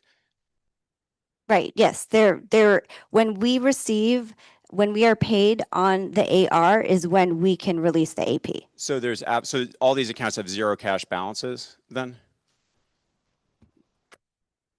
at the moment, if we were to run those balances, No. I mean, the thing is that this is, I'm just saying a report that we have 44 million in invoices out to the city right now. So that's money we're waiting to come in. But we have in the city account, that we've received, is there any cash? Because in a balance sheet, this would show that, right? We'd show how much cash we have on hand for each of these different funds, these different funders. Looking at this, it's hard to understand that because it's not, in general, I've been asking for kind of a balance sheet because that would be easier to interpret where we're at. But I'm just trying to understand. So is there any cash in the city, from the city funding sources that we're now holding? we have to run the cash daily to figure out what we can pay. There are influxes of cash that have to be recorded daily. So if we run that cash balance every day, it will fluctuate. Sure, but I'm just trying to I mean, so, okay, it would be easier to understand this if it were in a balance sheet format, at least for me, because it's just it'd be standard. We see how much cash we have, how much accounts receivable we have, and then we could drill down on that further. Sure. So, I've made the request to try to get more standardized statements. This is dated February 25th, but it's nice to be able to align these with certain dates and to see them in a standardized format. That's why balance sheets are a fundamental tool for understanding finances. Another question it came to my understanding that that one way that LAHSA manages some of these cash flow, because you have different obligations that need to be met, is with due to, due from memos. Could you explain how that is used at LAHSA, if you're aware of that, due to, due from memos or due to, due from accounting? How is that justified and documented? We don't implement due to, due from. You don't use it there's no history of using due to, due from memos to track available cash that might be from one funding source to pay obligations to another? I will have to check in with my accounting department on that. Okay, so, and that doesn't ring a bell, Gita, for you either, due to, due from accounting? No. Okay, thanks. I'm sorry, one more question. So I was looking, you sent documents, Appendix 2, accounts payable, receivable for the county. Show me what line shows the 11 million. Because I want to dive into that, but I don't know, is it dispersed over multiple line? There are multiple line items. You'll see Measure H is spread out through multiple funding streams. So because the funding for funders generally want to see programmatically what they're spending, we oftentimes have to create multiple funding streams for one funding source. So everything for Measure H, you'll see split up over at least 10, I think, funding streams. I can't count them all, but I can see them here. It's grant account codes 12410 through account code 12499. Okay, so there's stuff in here on this form. And you can see if you just even if you are just looking at it, not reading so closely, that all those payables are sitting in past 90 days. It's a whole. Yeah, because they're all more than them. And those total about, I want to say 12 million or so. 11 or 12 million. In AP. Yes. Because they haven't been requested yet. They've Otherwise they'd be in requested. AR. So when they are in AP, they've been requested.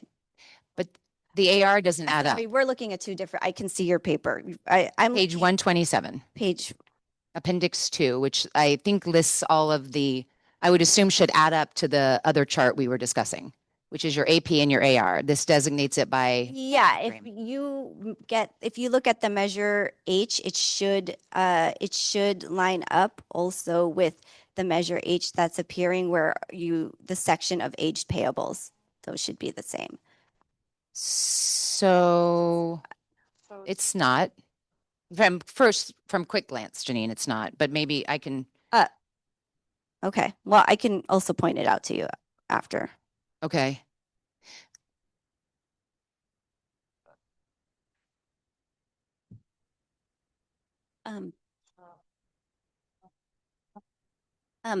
Jenny, just a couple other questions. So in your slide, the root causes for the delayed payment, you list 3. And so policies and procedures are outdated and incomplete. So are we updating those policies and procedures? Absolutely. And who's in charge of that? I am. Okay, great. And then your tools are out of date. Yeah. No, they're not out of date. We have available tools. They're not being utilized universally. And so By is staff. training needed? Yes. So is training scheduled? It is not scheduled. We are still identifying the exact areas that we want to boost and utilize. We have several tools. Smartsheets is being developed to be able to create dashboards that are easier to use for staff to be able to make faster decisions on how to make their check selections for what is being paid. We also have modules in our current accounting software that if were utilized better could also facilitate faster turnaround. Okay, great. And then is there someone by title who's accountable for the entire provider payment process?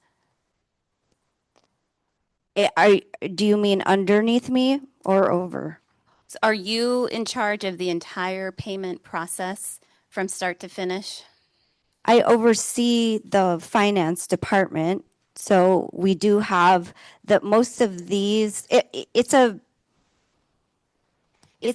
shared across departments. The function is all linked together. So we have people who are creating the accounts receivable, doing the invoices to the funder, right? So that affects how fast we invoice and how fast we get the money. In fact, affects how fast we can pay. When we do have the funds, that falls under the Treasury Department to then make the selections and pay. Okay.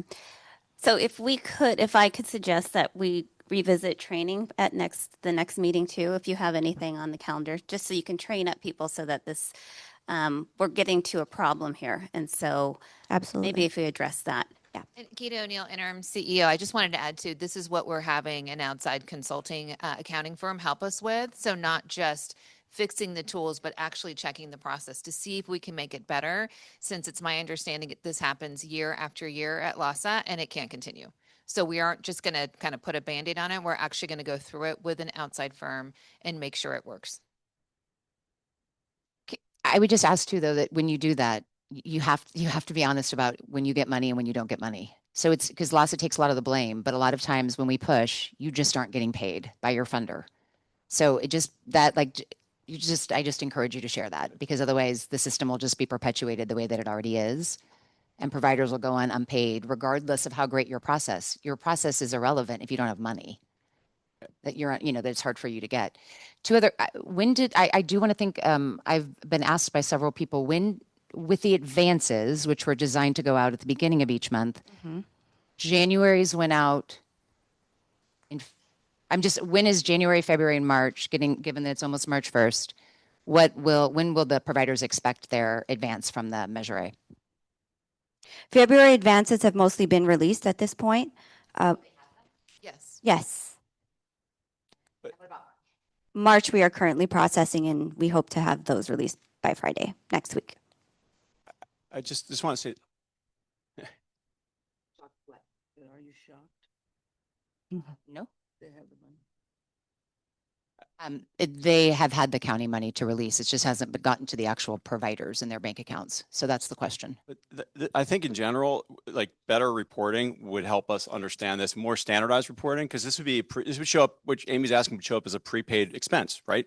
So the standardization of the financial reporting would really help because the way that we get things now, it's hard to link things up. The dates are different.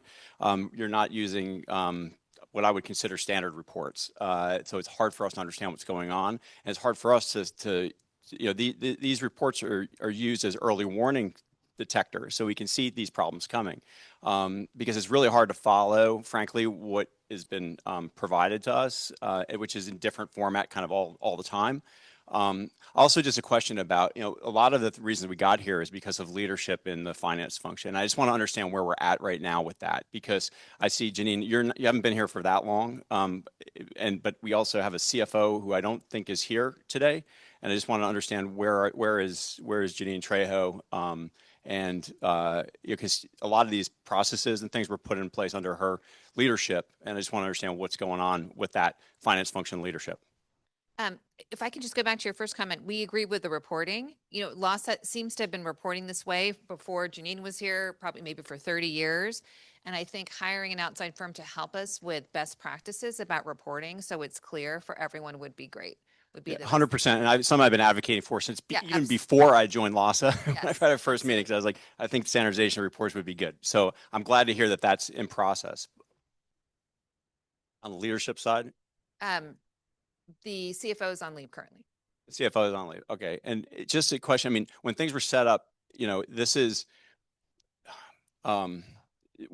this system was set up under Janine Trejo's leadership. I'm not sure if it was her leadership or if it was she inherited it as well, but either way, we need to revamp it. It's my understanding, I've heard of this issue as far as 20 years ago with the providers not getting paid quickly. Yeah, I know. So we really need to make sure that the system we're using isn't antiquated, isn't built on, LAHSA was created 30 years ago from a lawsuit. We need to make sure that we're up to date. No, I absolutely agree. And, I just think it's important to understand that who the leadership is. And Janine, so you're acting as leader of the finance function now.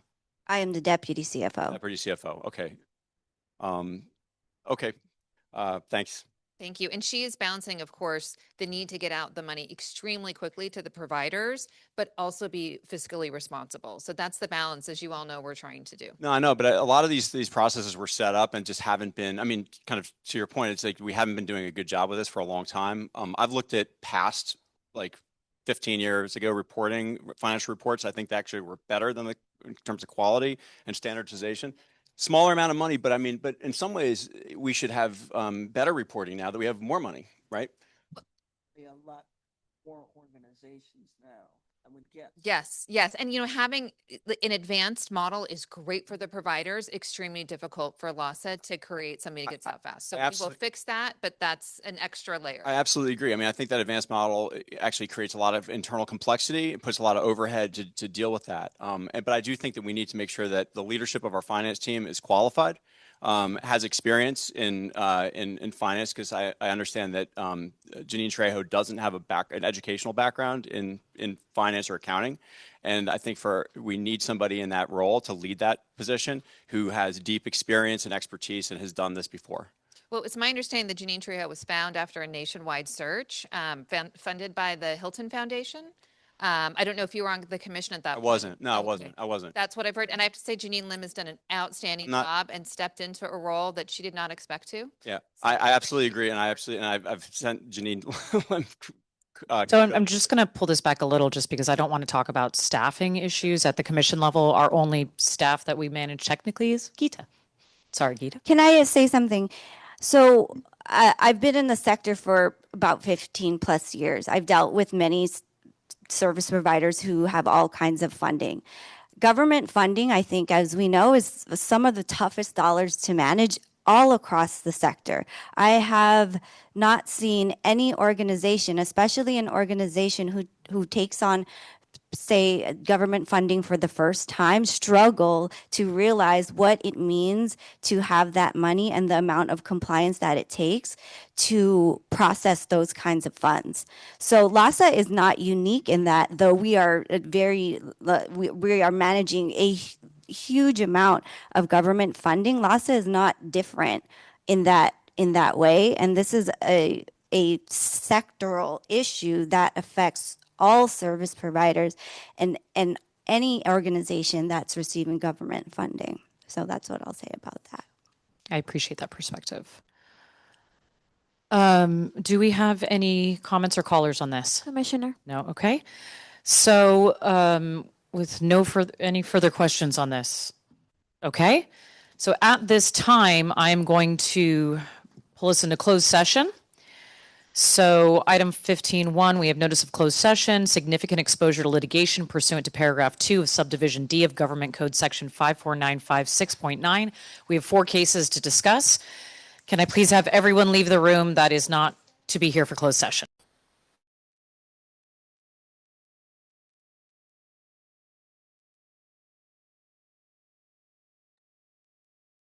We're ready. Okay, we are exiting closed session for the record regarding item 2.1. Please note that facts and circumstances exist that might result in litigation against LAHSA, but LAHSA believes such facts and circumstances are not yet known to a potential plaintiff or plaintiffs. So per Government Code section 54956.9E1, said facts and circumstances need not and will not be disclosed. At this time, I would like to move us back to item 7.0 before we run the rest of the agenda. Oh, yes, and I'm recognizing Commissioner Graves is once again recusing herself from this item. So thank you. I know we had the staff bring back some additional information based on Commissioner's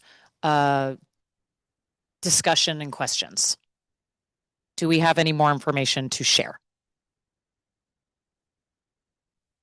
Oh, yes. Yes, Janine? Janine Lim, Deputy CFO. During this break, we reviewed the question that was asked, whether service providers met the criteria for the threshold. We went back and reviewed our documentation and found that there is one service provider that did not provide their single audit for FY 23-24, which is now 4 months late. Okay. 23-24 would have been the most recent one then? That would have been their most recent, that is due. That is due, right. They submitted their most recent one. They submitted their completed single audit, which was their 22-23 audit. Thank you. Any questions on this before we move to a vote?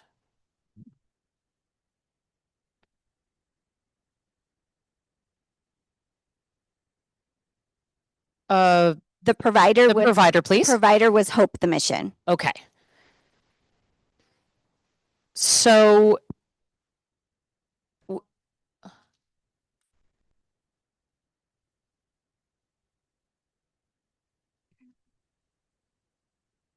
oh, you okay? Let me get him. Okay, so we need 2 separate votes right now, one regarding appeals and one regarding the slate of organizations to be funded. Do I have a motion? I can make a motion, right? No. So moved. It's easy. Okay. Sorry, no. Take them one at a time. So first we do appeals. So do I have a motion to deny, I guess it is, or a motion regarding appeals? To everyone online, I apologize for how rough this is. Yeah, I have a motion to take staff recommendation. I Regarding appeals. move to take staff recommendation regarding appeals. Thank you. Do I see a second?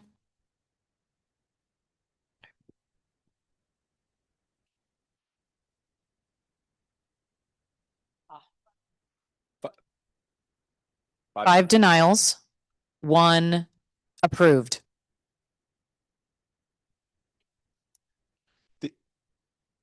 Yes, that would be Daniel helping us. Hello, Commissioners. Dan Fisher, Associate Director of Procurement. Regarding appeals, the appeals staff recommends be denied are from awake.org, from Bear Truth, Inc., from Family Promise of Los Angeles, from Harbor Interfaith Services, from New Reflections, and the appeal staff recommends be approved, is from the Emotional Health Association, doing business as Share. You have a question about that? Well, The what if- appeal or the next vote? I think it's the appeal. I would propose that we ask for them to come back about Harbor. Okay.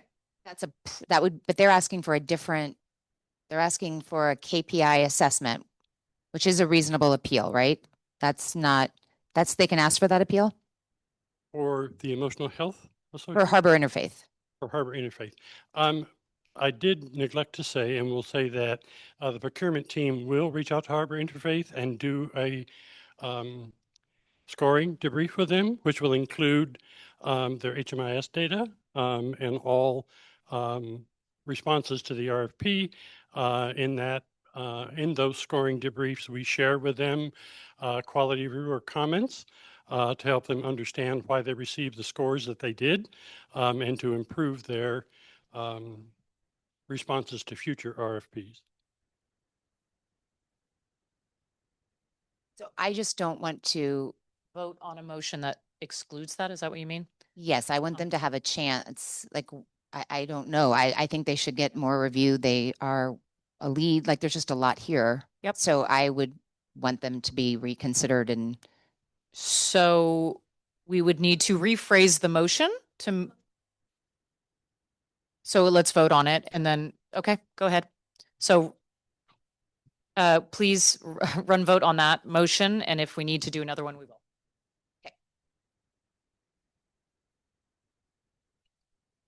Commissioner Sheik, No. Commissioner Graves, Commissioner McMorrin, no. Commissioner Perkins, No. Commissioner Rodriguez, No. Commissioner Saunders,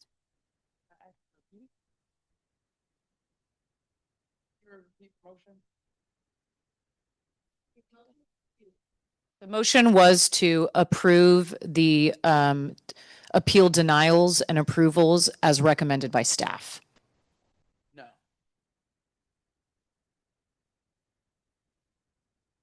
Commissioner Stringer, No. Commissioner Slauson. No. The motion does not pass. Okay, sorry. Okay, that did not pass. Do I have another motion, perhaps? I would make a motion to accept the recommendations of staff, except as it applies to Harbor Interfaith, which I would like to pull out. Do I say more things?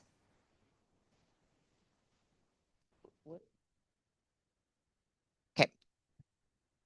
So their appeal would still be live, essentially. Is that correct? Yes. Pending. Thank Pending you. appeal. That's my motion.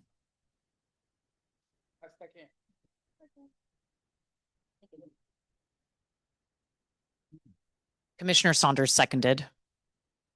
Commissioner Sheik, Aye. Commissioner McMorrin, Aye. Commissioner Perkins, Aye. Commissioner Rodriguez, Aye. Commissioner Saunders, Aye. Commissioner Stringer, Aye. Commissioner Slauson. Aye. The motion passes unanimously. Thank you. And now do we have a motion for the second part of this, which would be to approve the funding recommendations on this item?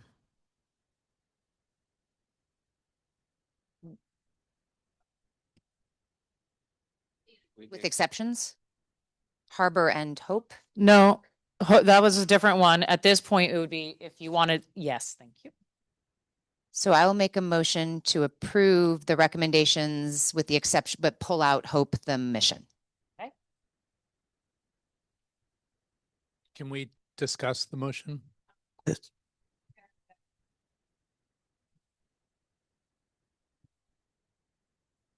I second it. Now let's talk. So just clarification, pulling it out means what exactly?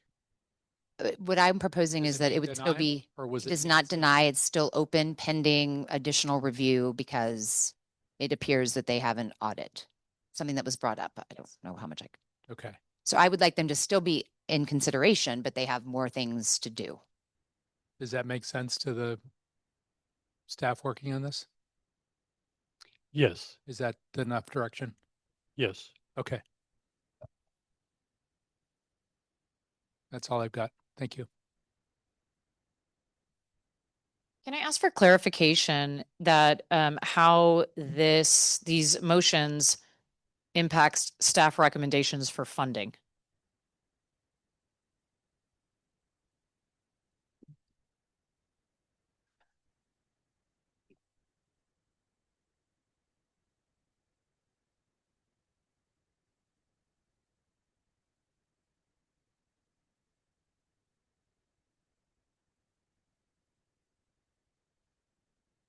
As in, while I'm clarifying my question, as in, will we have to kind of redraw the lines of the funding recommendations based on an appeal that is in process and a pending provider that we have not decided on yet?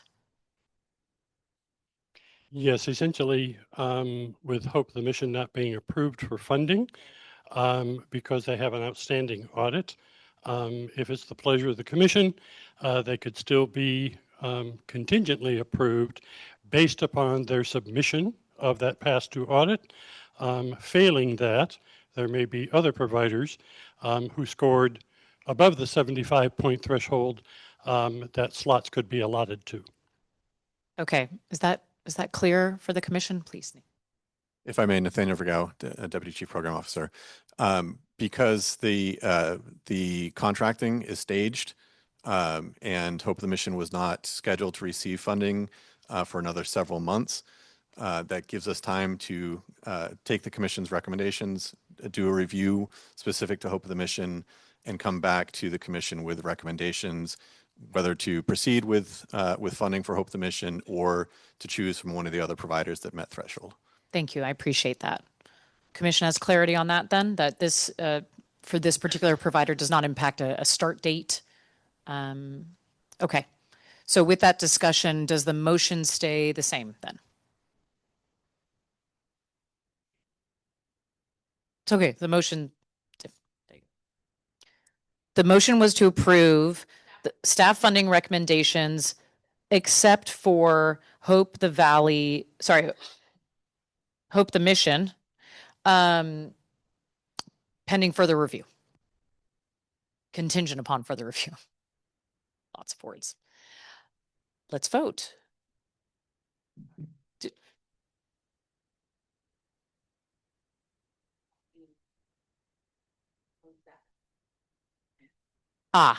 So the original question I asked in our discussion was that since we are moving Harbor Interfaith back into the appeals process, would that appeal impact the funding recommendation we're about to vote on?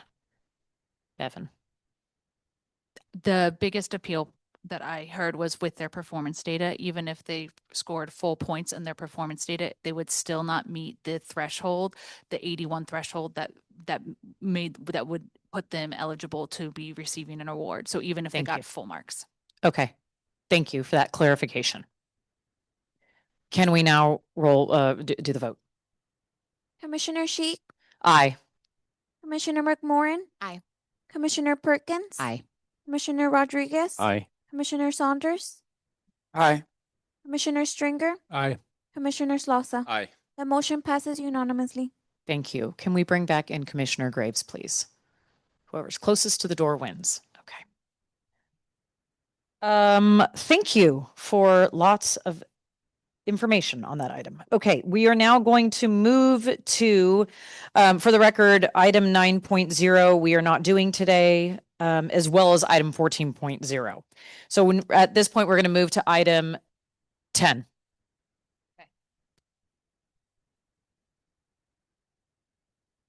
You said no 9 and which one? No 9 and no 14. 9 will happen, right? Yeah. One day. Yeah, what is best for her, or you want to lose forum or?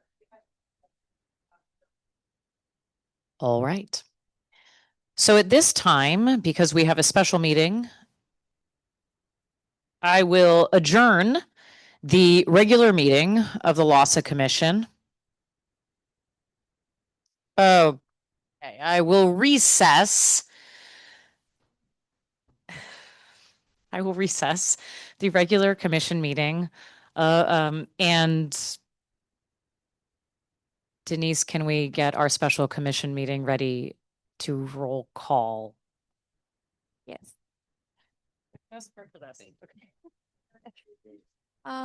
Good afternoon, everyone. Welcome to the Los Angeles Homeless Services Authority Special Commission meeting. Today is Friday, February 27, 2026. This meeting is being recorded. Commissioner Sheik, Here. Commissioner Graves, Here. Commissioner Bass, Commissioner Gruhl, Commissioner McMorrin, Here. Commissioner Perkins, Here. Commissioner Rodriguez, Here. Commissioner Saunders, Here. Commissioner Stringer, Here. Commissioner Slausa. Here. We have quorum. Wonderful. Let's go to the one item on this agenda. Janine Lim.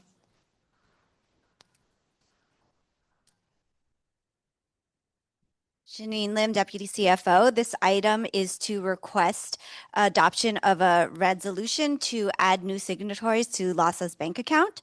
So this resolution will be adding Gita O'Neill, me, Janine Lim, and Sophia Rice as authorized signers to the bank account. Great. Can I have a motion? So moved. Second. Commissioner Sheik, I I have a question. Go ahead. How is that only now happening? He'd been the CEO for a long time. Rachel Johnson was here doing the checks. Rachel was providing her signature before, and now that Rachel's last day is today, we just need to be able to add more folks that are available. Could I just just roll off who's got signature authority now and then, like currently, and then this change, just to understand the difference, the delta. Currently, it's we have to augment who also is included there. I believe the current signatories here are.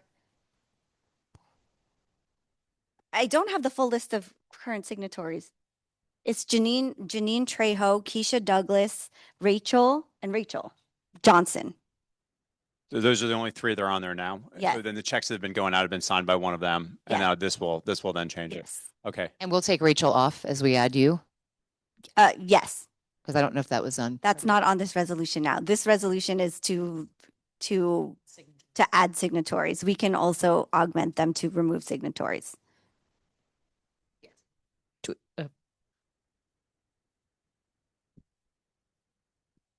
we need to change the motion to reflect that? Do we need to change the motion to reflect that? The current resolution on the table right now is to only add. Okay, thank you. We had a motion and a second. Okay, so yes, let's vote. Commissioner Sheik, Aye. Commissioner Graves, Aye. Commissioner McMorrin, Aye. Commissioner Perkins, Aye. Commissioner Rodriguez, Aye. Commissioner Saunders, Aye. Commissioner Stringer, Aye. Commissioner Slausa. Aye. The motion passes unanimously. Thank you. I now adjourn the special commission meeting. Thank you. And reopen the regular commission meeting, which we need to do roll call again. Commissioner Sheik, Here. Commissioner Graves, Here. Commissioner Bass, Commissioner Gruhl, Commissioner McMorrin, Here. Commissioner Perkins, Here. Commissioner Rodriguez, Here. Commissioner Saunders, Here. Commissioner Stringer, Here. Commissioner Slausa. Here. We have quorum. Thank you. All right. We will now turn to item 10. Discussion on LAHSA's new vision for fiscal year 26-27. Great. Thank you, Interim CEO Gita O'Neill. I just want to thank, we had a lot of partners in coming up with this vision. Brooke Spellman from HUD. We had two consultants as well, Elizabeth Hager and Emily as well here to kind of go through a vision of LAHSA. And Rachel Johnson was instrumental in this as well. And I'm sorry, it's a little bit long. I know it's late. So but this is really, really important, I think, for the future of LASA. I've been here 6 months. Sometimes it feels like 6 years, sometimes 6 days. But you all brought me in through this transition as interim CEO. And I think we want to tell you what we've seen. The team I've worked with has been fabulous. But what I've seen is an organization that's in crisis. And I say this not as a criticism to any of our really hardworking staff. They've built, what they were asked to build. LASA was created out of a legal settlement 30 years ago between the city and the county. And the structure and purpose was designed around funding streams, and those funding streams, individual priorities, becoming not the COC lead, but a very politicized pass-through entity. It grew dramatically after Measure H and even more during COVID-19. And the staff are accountable not only to you commissioners, but essentially 21 elected bosses, all of whom have different, sometimes conflicting agendas. And this creates a structure that is unstable. What I also believe, and I believe this before I took the job, is that this region's homeless response continues to be dangerously fragmented. The city, the county, LASA, 85 cities, hundreds of providers. We spend an enormous amount of energy and time fighting with one another, debating who is to blame, relitigating jurisdictional boundaries. And while we do that, the federal government is actively pulling back its resources, destabilizing the safety net, and testing whether anyone at the local level has the coordination to respond. We are extremely vulnerable to that threat. In the midst of all this, the politics, the restructuring, the budget fights, we can lose sight of something. We can lose sight of why any of us are doing this work in the first place and why you are all here volunteering. We are here to get people back into housing. That's it. Every data system, every governance structure, every org chart, it only matters if it moves someone from a tent or a shelter into a stable home. LASA cannot solve homelessness. No single agency can.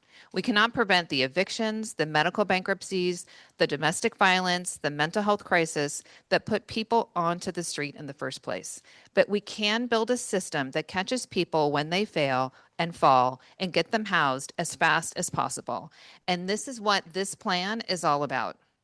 And before I walk through the vision and strategy, I want to acknowledge some things. LASA is really struggling right now. I'm not going to pretend otherwise, and I'm not going to ask you to pretend otherwise either. Since the county voted to pull its funding on a very fast timeline for a transition of this magnitude, our staff have been carrying an enormous burden. They're doing their day jobs, managing contracts, running HMIS, keeping coordinated entry operational, deploying outreach teams, while simultaneously transferring institutional knowledge to a county department that has existed for 2 months. The work has roughly doubled, but the timeline has not. Morale is very low. People are anxious. Some of our best staff have gone on leave or left entirely, and others have quietly disengaged. They have been there to help our county partners, as they know many of the current HSH employees, including their current director, all come from LASA. Many come from LASA, not all of them, but many. And this did not happen in a vacuum. LASA has been structured for decades as the entity that takes the blame. Political incentive has always been to point at LASA rather than to address structural issues. The relentless media coverage, the political attacks, these are not abstracts.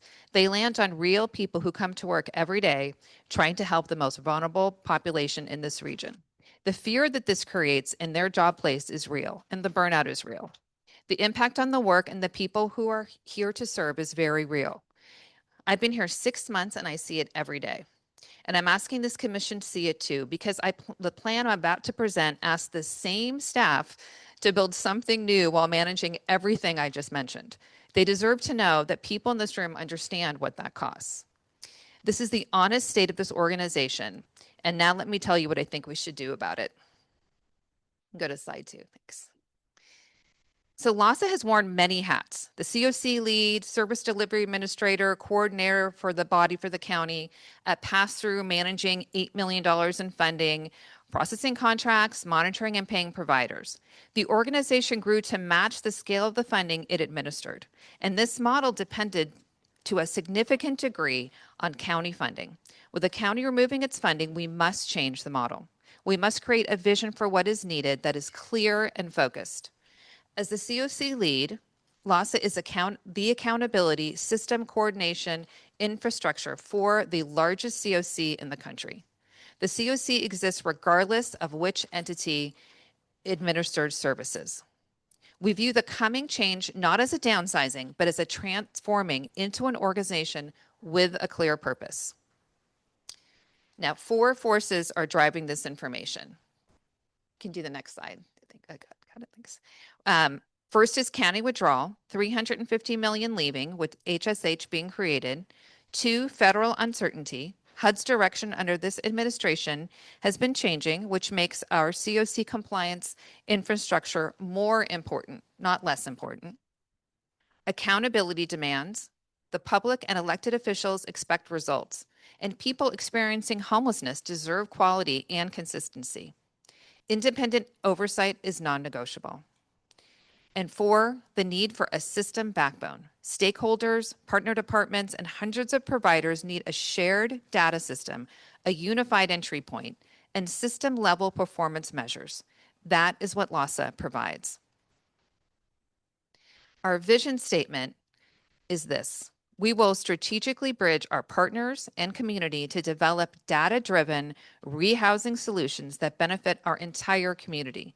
The operational translation of that is system coordination and accountability.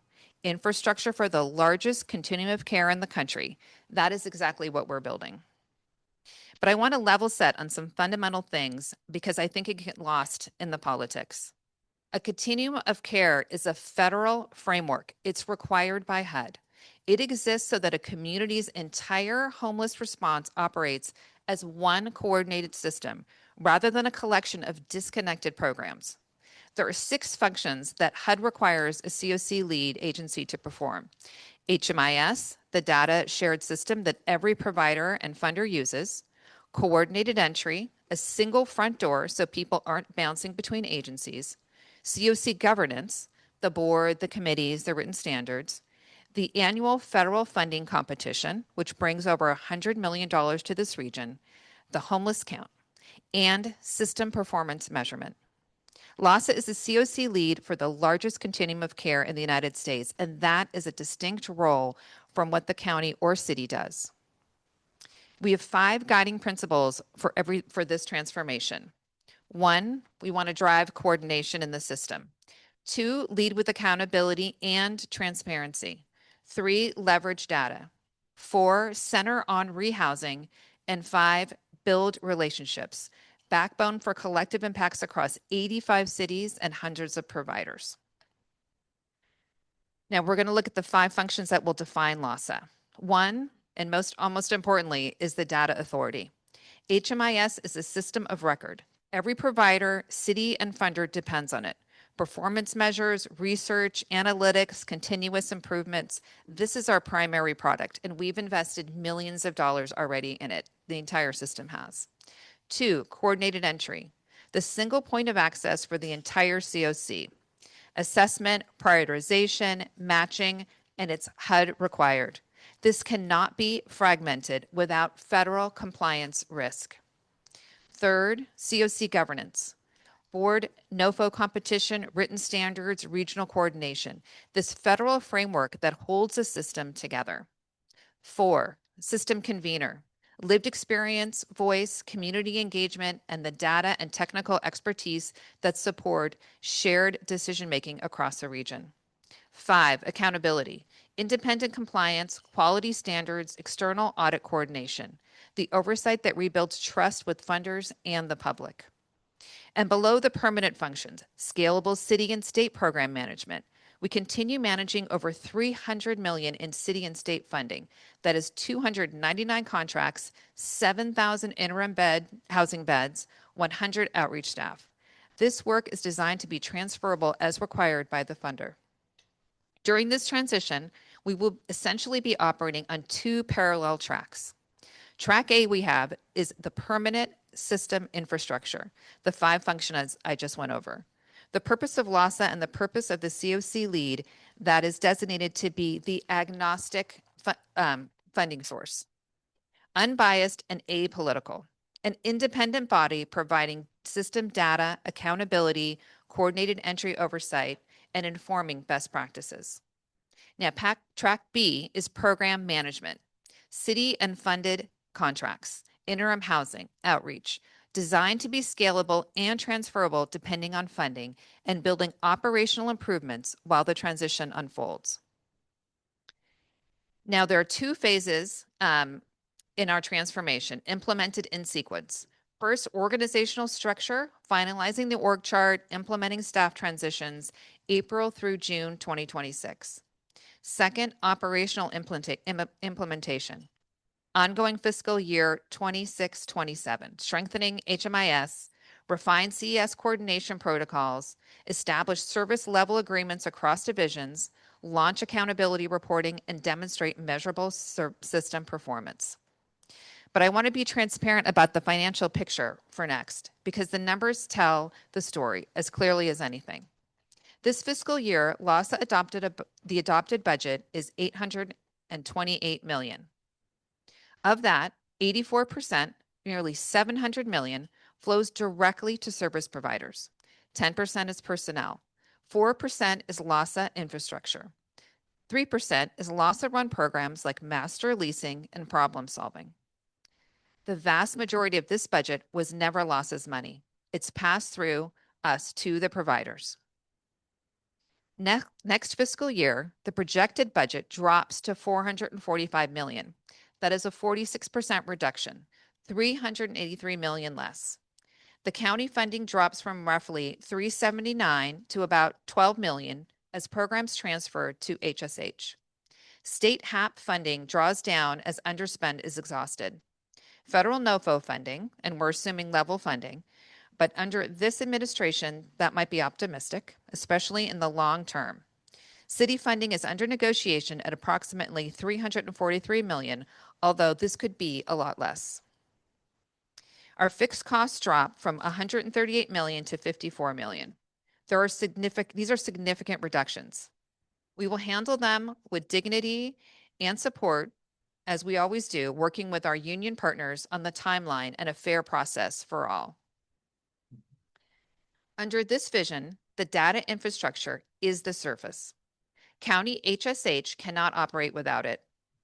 It is their data engine for planning, reporting, and compliance. The data sharing MOUs we negotiate define the post-transition dynamics. Providers, over 100 agencies, use this platform every single day to enter client data and meet funding requirements. Cities depend on LASA's system performance measures to evaluate what is working in their jurisdiction. HUD and the state require the outputs, SMPs, APRs, PIC counts, HIC, that determine COC's performance, rating, and funding. And the public needs transparent system-level data to hold all of us accountable. When the data infrastructure is strong, the system is accountable. When it's weak, nobody knows what is working. The staff at LASA has been tirelessly managing the current transition to county's HSH. I acknowledge their work, and I'm here to state my commitment that during LASA's internal transition, we will avoid disruption to services. That is our goal and commitment. We also commit to work closely with HSH, as we've always done in partnership, so that the folks do not fall through the cracks. Now, how LASA will look with this transformation. July 2026. I'm on slide 14.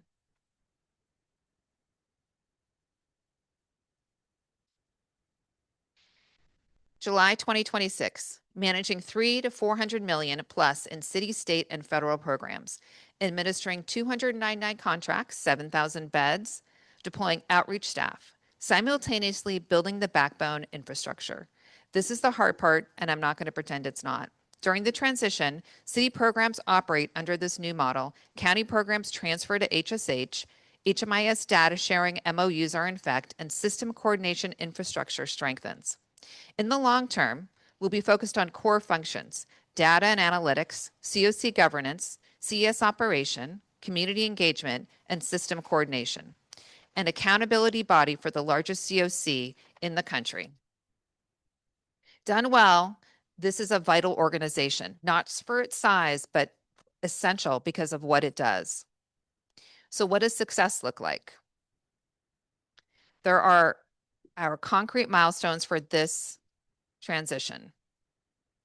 COC governance solidified, all executive leadership in place, system coordination infrastructure fully operational, 299 contracts managed with minimal disruption, HMIS data sharing executed with HSH, risk management fully independent, productive coordination between HSH and the city, quarterly system performance reports to this commission and the public, annual outcomes reported by demographics. Federal grant compliance maintained or improved despite the transition. So as far as our timeline, today we're presenting this vision to you as we continue the transition process. I want to ensure you that you understand our direction, our guiding principles, and our overall vision. The organization rollout begins in March with the finalization of the new org chart and executive leadership hired into leadership roles. Union coordination, February through July, is ongoing. We will have employee transfers, internal hiring, and we will work closely with our labor partners. We will also communicate closely with our providers. And finally, a continued and intensified HSH coordination. February through July, finalize HMIS data sharing, build HMIS workflows aligned with the county's transition, unbraid funding, and begin performance program transfers. That is the timeline is extremely tight, but we have no other option than to make it achievable to mitigate impacts to our homeless residents. So in closing, I want to close with where I started. The staff at LAHSA are going through something genuinely difficult. Many of them are in this building right now wondering whether the people in this room understand what they are dealing with. And I want to hear them to hear from me, and I hope from this commission that the answer is yes, we do understand what they're going through. But we are not asking for sympathy. We're presenting this plan, a clear-eyed, honest plan for what this organization becomes.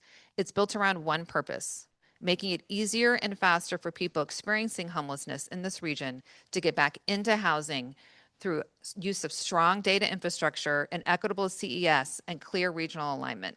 System coordination and accountability infrastructure for the largest continuum of care in the country. And that is what LAHSA becomes. Thank you, and I'm happy to take questions. Thank you, Geeta.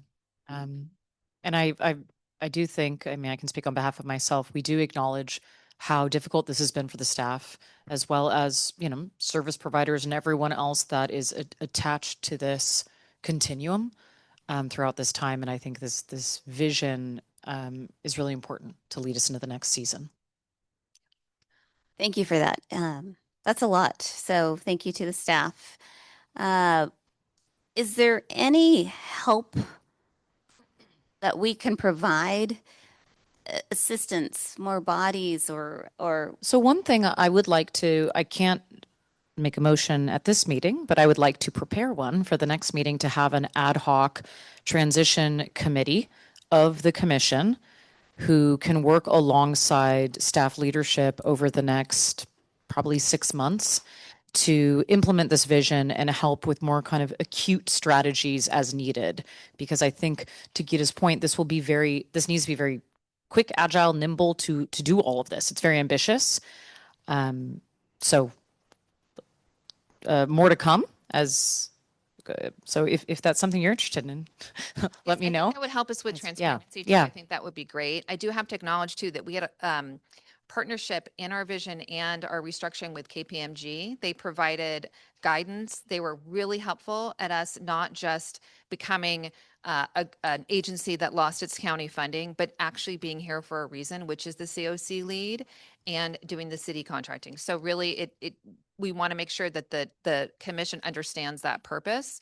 So it's clear across the board that we're all supportive of that.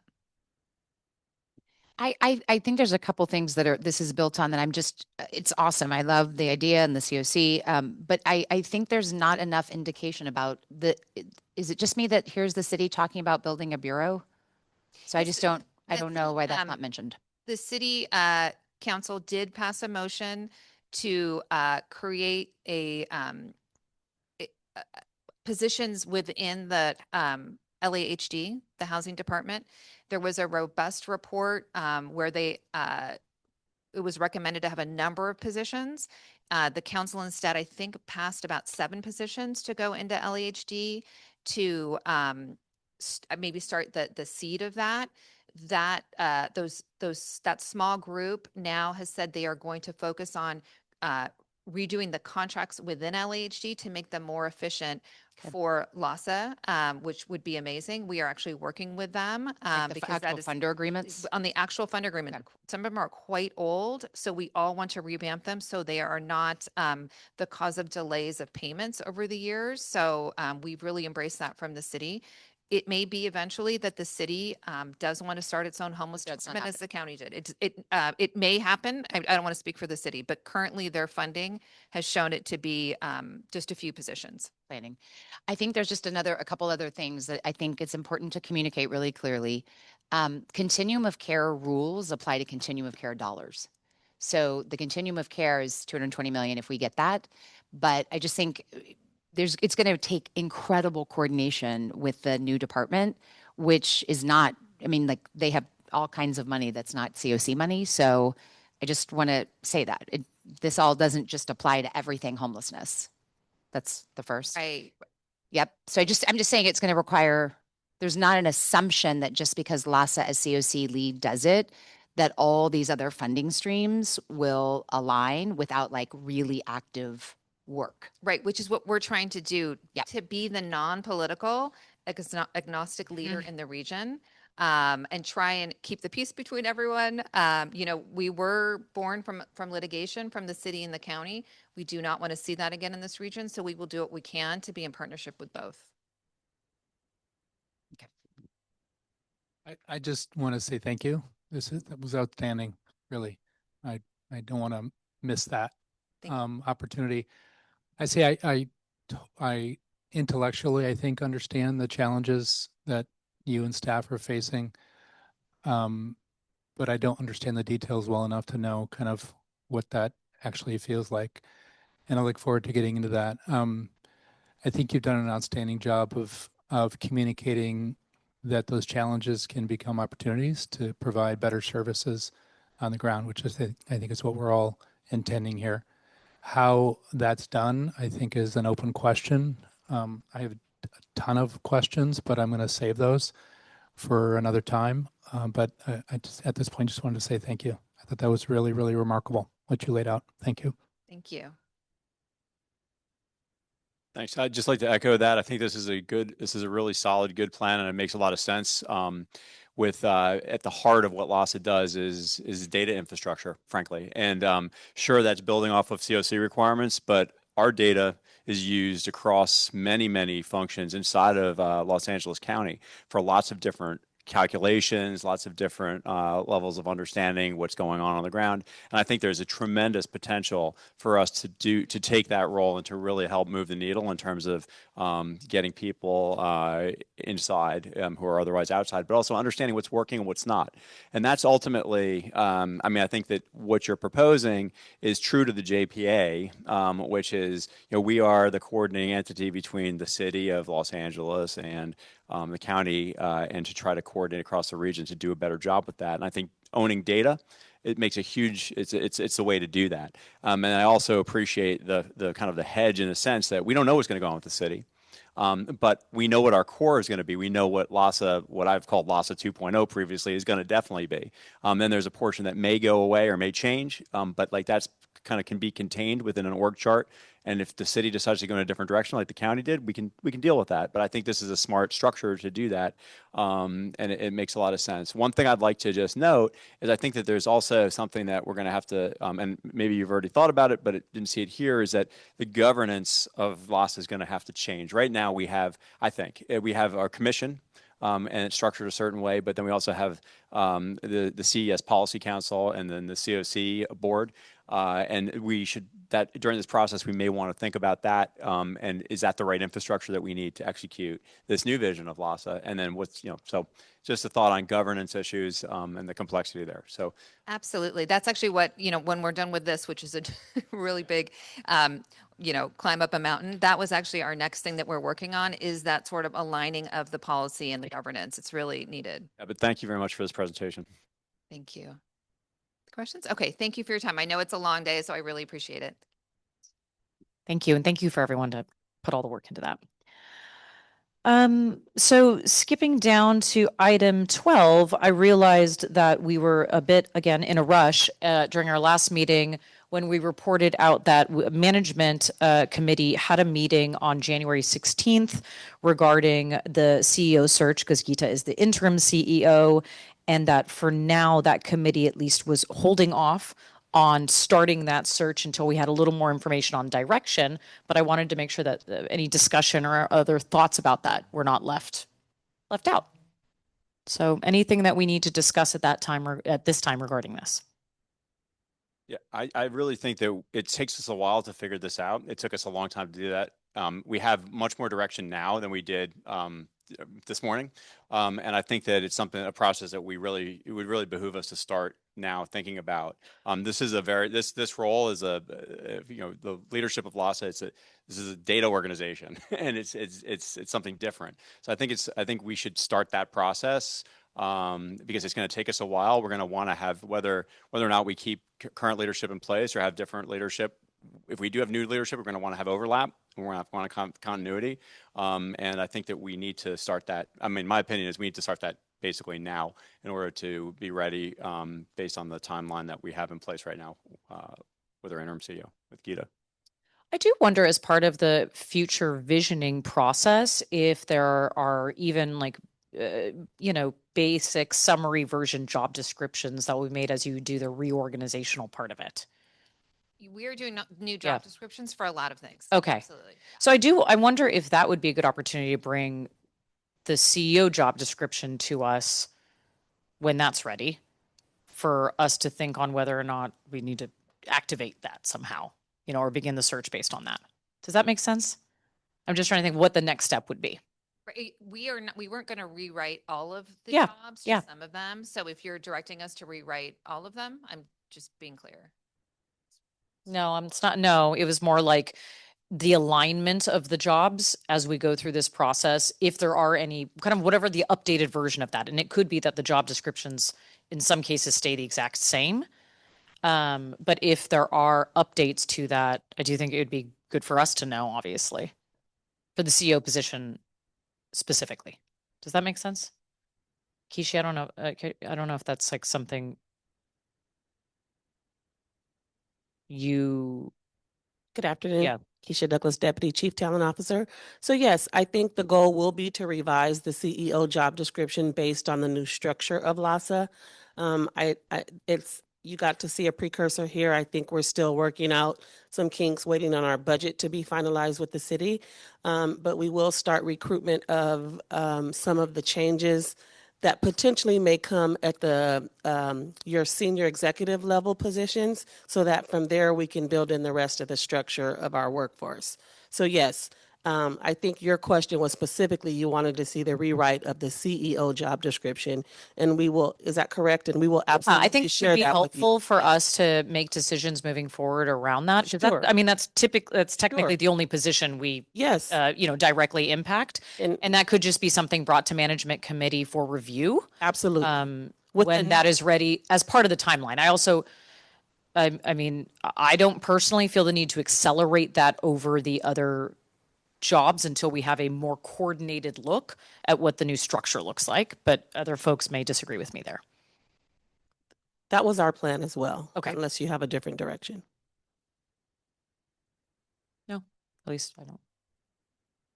Okay. And you might as well stay up. I think you're the next item. Yeah, I know it's been a long day, and I'll make it Thank brief you. for you. I just have a brief update for you. I think Rodney did steal some of my thunder. I was also going to report on the head job fair, but just to give you all some updated numbers, our current head count is 647 staff. Of that, we have 493 that are union represented employees. So about 76% of our workforce are union classified employees. We've had 14 terminations since our last meeting in January, and of those 14 new, 13 were voluntary. So as you see, we're still having attrition is real. Folks are really worried about stability and being able to afford their livelihoods. And so we do see that burn still happening. I would like to highlight the great collaborative relationships we've built with the county DHR, and I was going to tell Rodney, but he's gone. We have really worked very well with county DHR and their team. We have a monthly or bi-weekly meeting with them just to kind of check in with them. And at the end of the day, we've also built a great relationship with SEIU Local 721. I specifically want to call out Valerie McCann Morel, and she's the regional director, and the new worksite organizer replacing Arnold, Linda Williams. We have built a very collaborative relationship with them as well, because at the end of the day, we're all hoping to preserve jobs. So, and our LASA stewards, we are working with them as well. I would be remiss not to highlight them as well. We currently have 150 staff that are utilizing the county's concierge program. So I think last meeting it was 95. So we're slowly going there with raising that number. We encourage staff to go there. I think it's really important. So as we spoke to the county, I think the county focused and told you all their original focusing on HET members, and then that will branch off into other positions. But I do think in speaking with the county DHR, there really is no solid plan for our non-represented staff, which is about 25% of our staff remaining. So supervisors, management level staff, some of the sensitive level positions that have access to confidential and sensitive information. There is really no plan right now to help support that line of staff. And so those are really a lot of our backbone of the agency. And folks are really quiet quitting because, you know, they're worried about just stability. I'm going to tell you how to do my job and show the county how to do my job, but then you can't guarantee me a job. And that is really what we are seeing. So what my ask of you all is to not forget the 25% of staff that are non-union represented, because they have the union lobbying for them. And we are very grateful that that happened and they're securing jobs with the county. But we do want to make sure that we're offering avenues for the folks that aren't in the union. So as the county shares positions with us, we are sharing them throughout our entire workforce, and they do share them with us weekly. I think we probably shared about 5 jobs this week that are at management level positions and the like. So we will continue to do that. But it has been a concern expressed in all of our leadership meetings, and I just want you to know that. I'll skip the job fair because they talked about that. We look forward to hosting second job fair here, probably in this building, for the remaining 27 with those departments. I think what Rodney didn't say, we did ask the question of what happened with the 27, particularly the no's. Why were there no's? So we know the folks that didn't show, why they couldn't get in touch with them, but what was the basis for the no's? And what we did get was some of the agencies only had the capacity for maybe 4 positions, 3 positions, and so they had reached their capacity. And so not everybody got to have multiple interviews with all 4 departments because they had reached the cap for the positions they had. So they will bring those 27 back, and hopefully we are really lobbying and hope that those folks get jobs as well. We also had a question about the live scan background. That has been questions that LASA's HET members have asked out of concern because they're going to be rerunning the background for them. And we wanted to make sure that if, you know, things came up, that they had an avenue where staff would be able to provide documentation and explanations on what it is. And they are going to do that as well.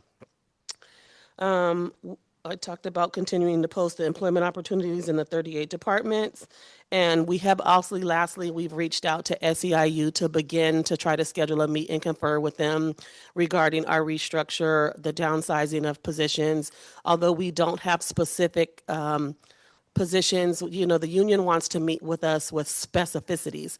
They want to know, they want us to be able to bring lists to them of folks who are affected, because everything in the union is based on tenure.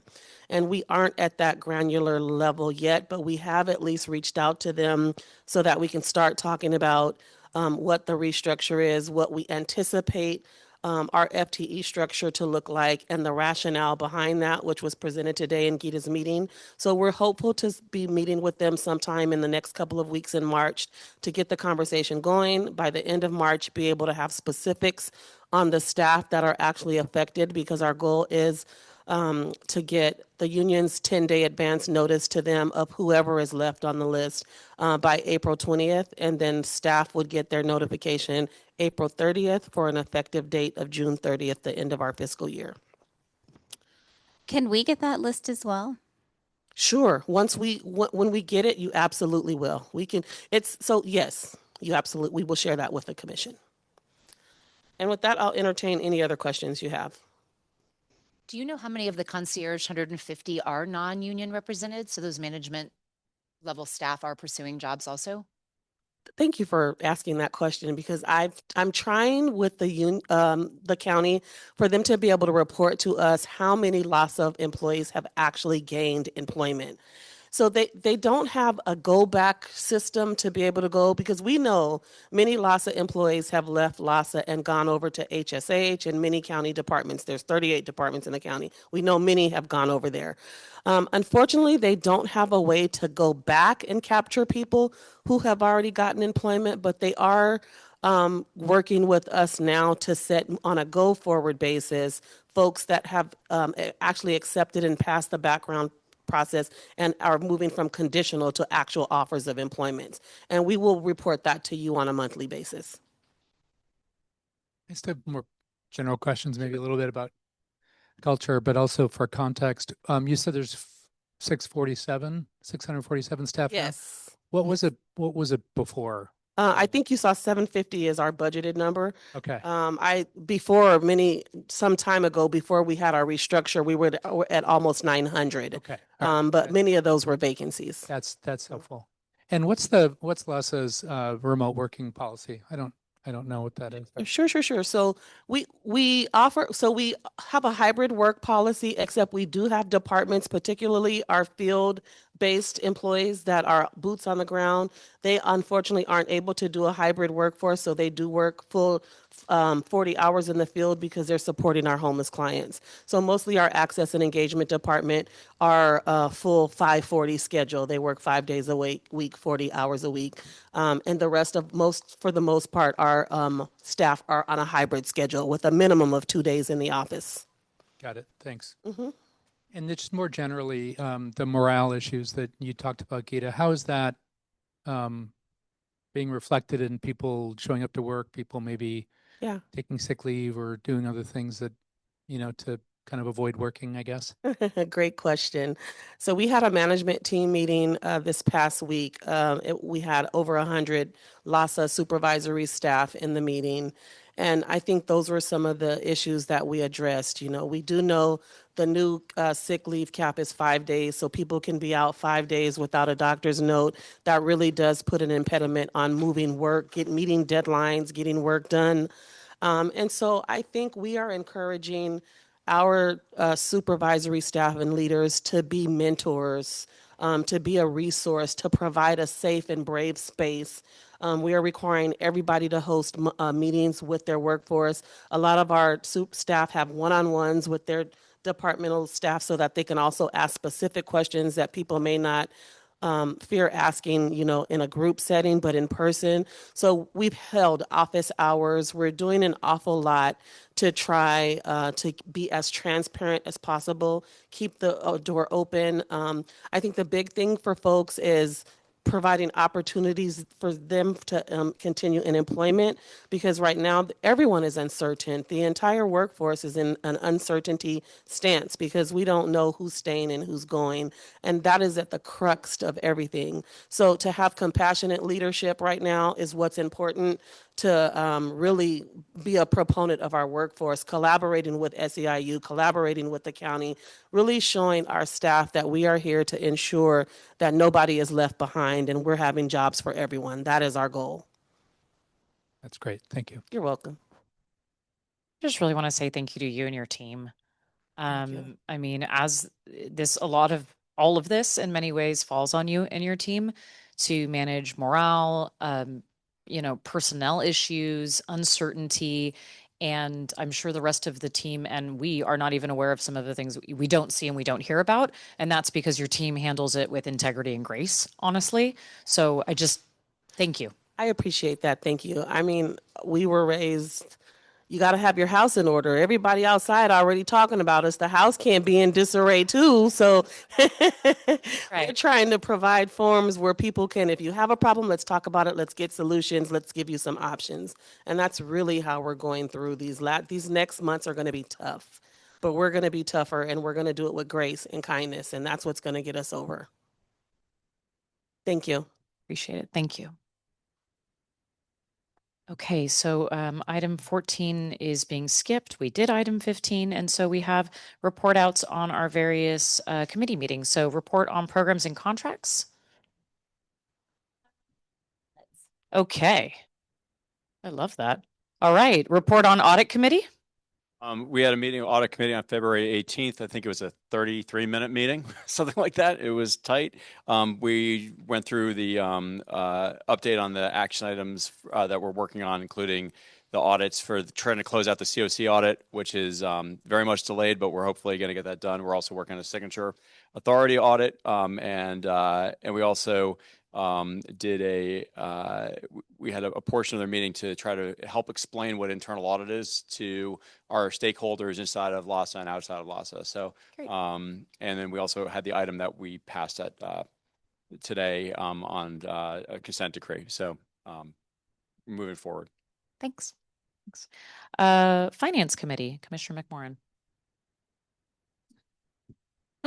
I'll be super brief. As we heard from our deputy Janine Lim today, we will continue meeting on a monthly basis, and we and staff are graciously working to problem solve some of the transparency issues and accountability issues, and we have deep appreciation for that. So we will continue to report out. Thank you. Thank you to my fellow commissioners as well. Thank you. Updates and agenda requests for future meetings. I know I flagged wanting to have a motion for an ad hoc committee, so we'll add that to the agenda. Anyone? Thanks. I've got a just there be short, but I've got a couple. I brought this up before, but I would like to look into the Urban Alchemy Safe Sleep site and the full accounting of what happened there, because that I believe is shut down now and something that we've talked about and tried to bring on to the agenda for a while. And I hope we can do that and take a look at it. Okay. That's one item.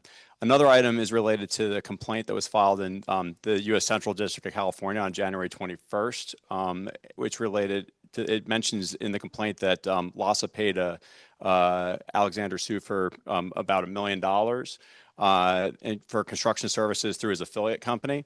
And I want to understand what happened there, because it was in this complaint. I think we have to take a look at that. I don't understand what that was. I saw that there, and I haven't seen mention of that previously here. So I wanted to raise that and have some kind of focus on and have an agenda item to try to understand what that is. And the last thing I want to ask about is the pit count and understanding the release schedule for the numbers related to the pit count and what that's going to be. And I was wondering if there's ways we can speed up the release, especially the enumeration, because I know this was an issue last year with different information released at different times. I think it would be good if we were very transparent about when that was going to hit and when we're going to release and what we're going to release. And if we can speed it up, because I think we had a great success with our technology this year. Hopefully that can enable us to release those numbers faster. So those are my 3 requests. Thank you. Thank you. Can we just get a motion to remove Rachel to the bank account? Oh, yeah. Yes. Eileen, are you getting these? We'll miss her. Thank though. you. Yeah. I'm gonna take a point of personal privilege. I don't know if I can do that. I'll talk to the lawyers later. But February is a special month. There's a lot to be celebrated. We've got Black History Month, Lunar New Year. Folks are celebrating Lent, Ramadan. Mercury is in retrograde, so just put that on y'all calendars. And some eclipses have happened. But also I want to go back to Black History Month and take a moment to highlight my own personal Black history with LAHSA.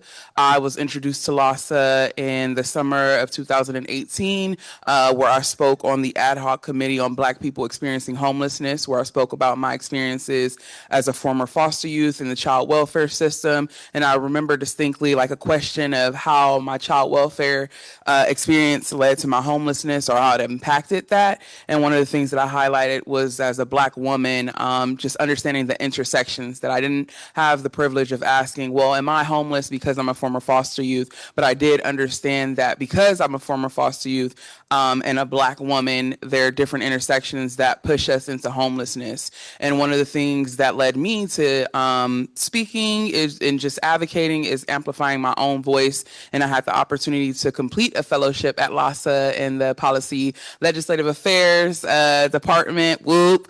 It was a great time. But one of the things I learned is that, you know, we were creating these beautiful policies based on best practices.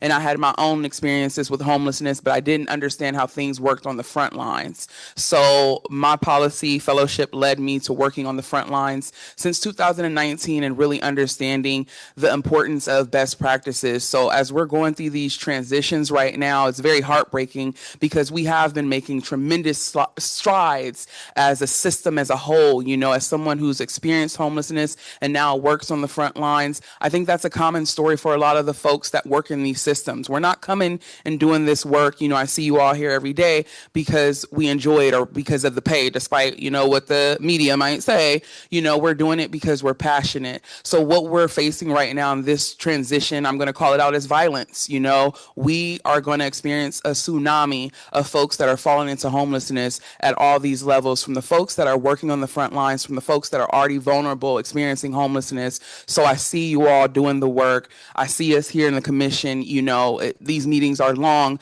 but we're doing the important work. And I just really wanted to amplify Black History Month and just reminding us why we do this work and, you know, continuing to do it. I also had the opportunity to go up to Sacramento this past Tuesday with CSH. Saw some lots of staff there. Shout out to Saba. Shout out to Jorge. It was like a little mini reunion. Alex was also there, who was my previous supervisor when I was a fellow. And we were talking with legislative staff and also got to speak with some legislators, you know, about HAP 6 fundings, these things that we talk about here in advocating. So I really would like us to talk more about the legislative actions and the government work that we're doing. So how we can bring that to the commission and how we can advocate when we're not in these spaces and not in these rooms, because what we're dealing with, what we're seeing, the direct backlash is people's perception.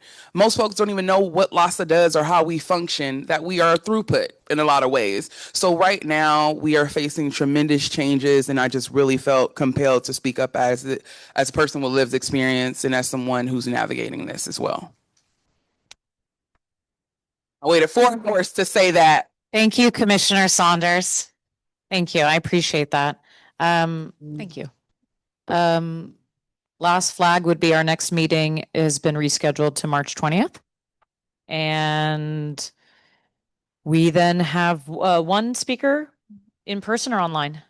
In person. In person. Araceli? Online. And no one online, right? No, Okay. no online.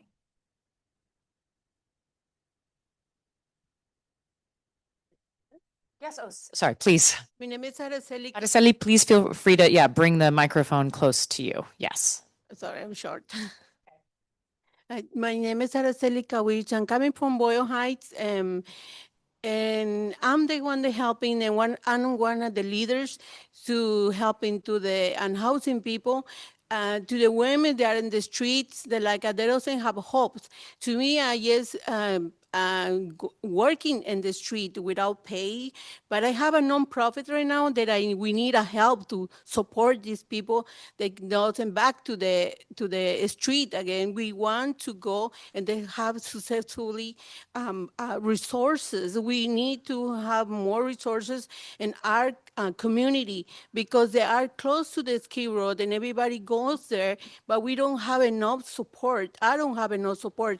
I don't have no pay. I don't have, but I cook in my home. I clean up the streets because sometimes the systems, they broke, and we do, and especially when the people, they are having resources.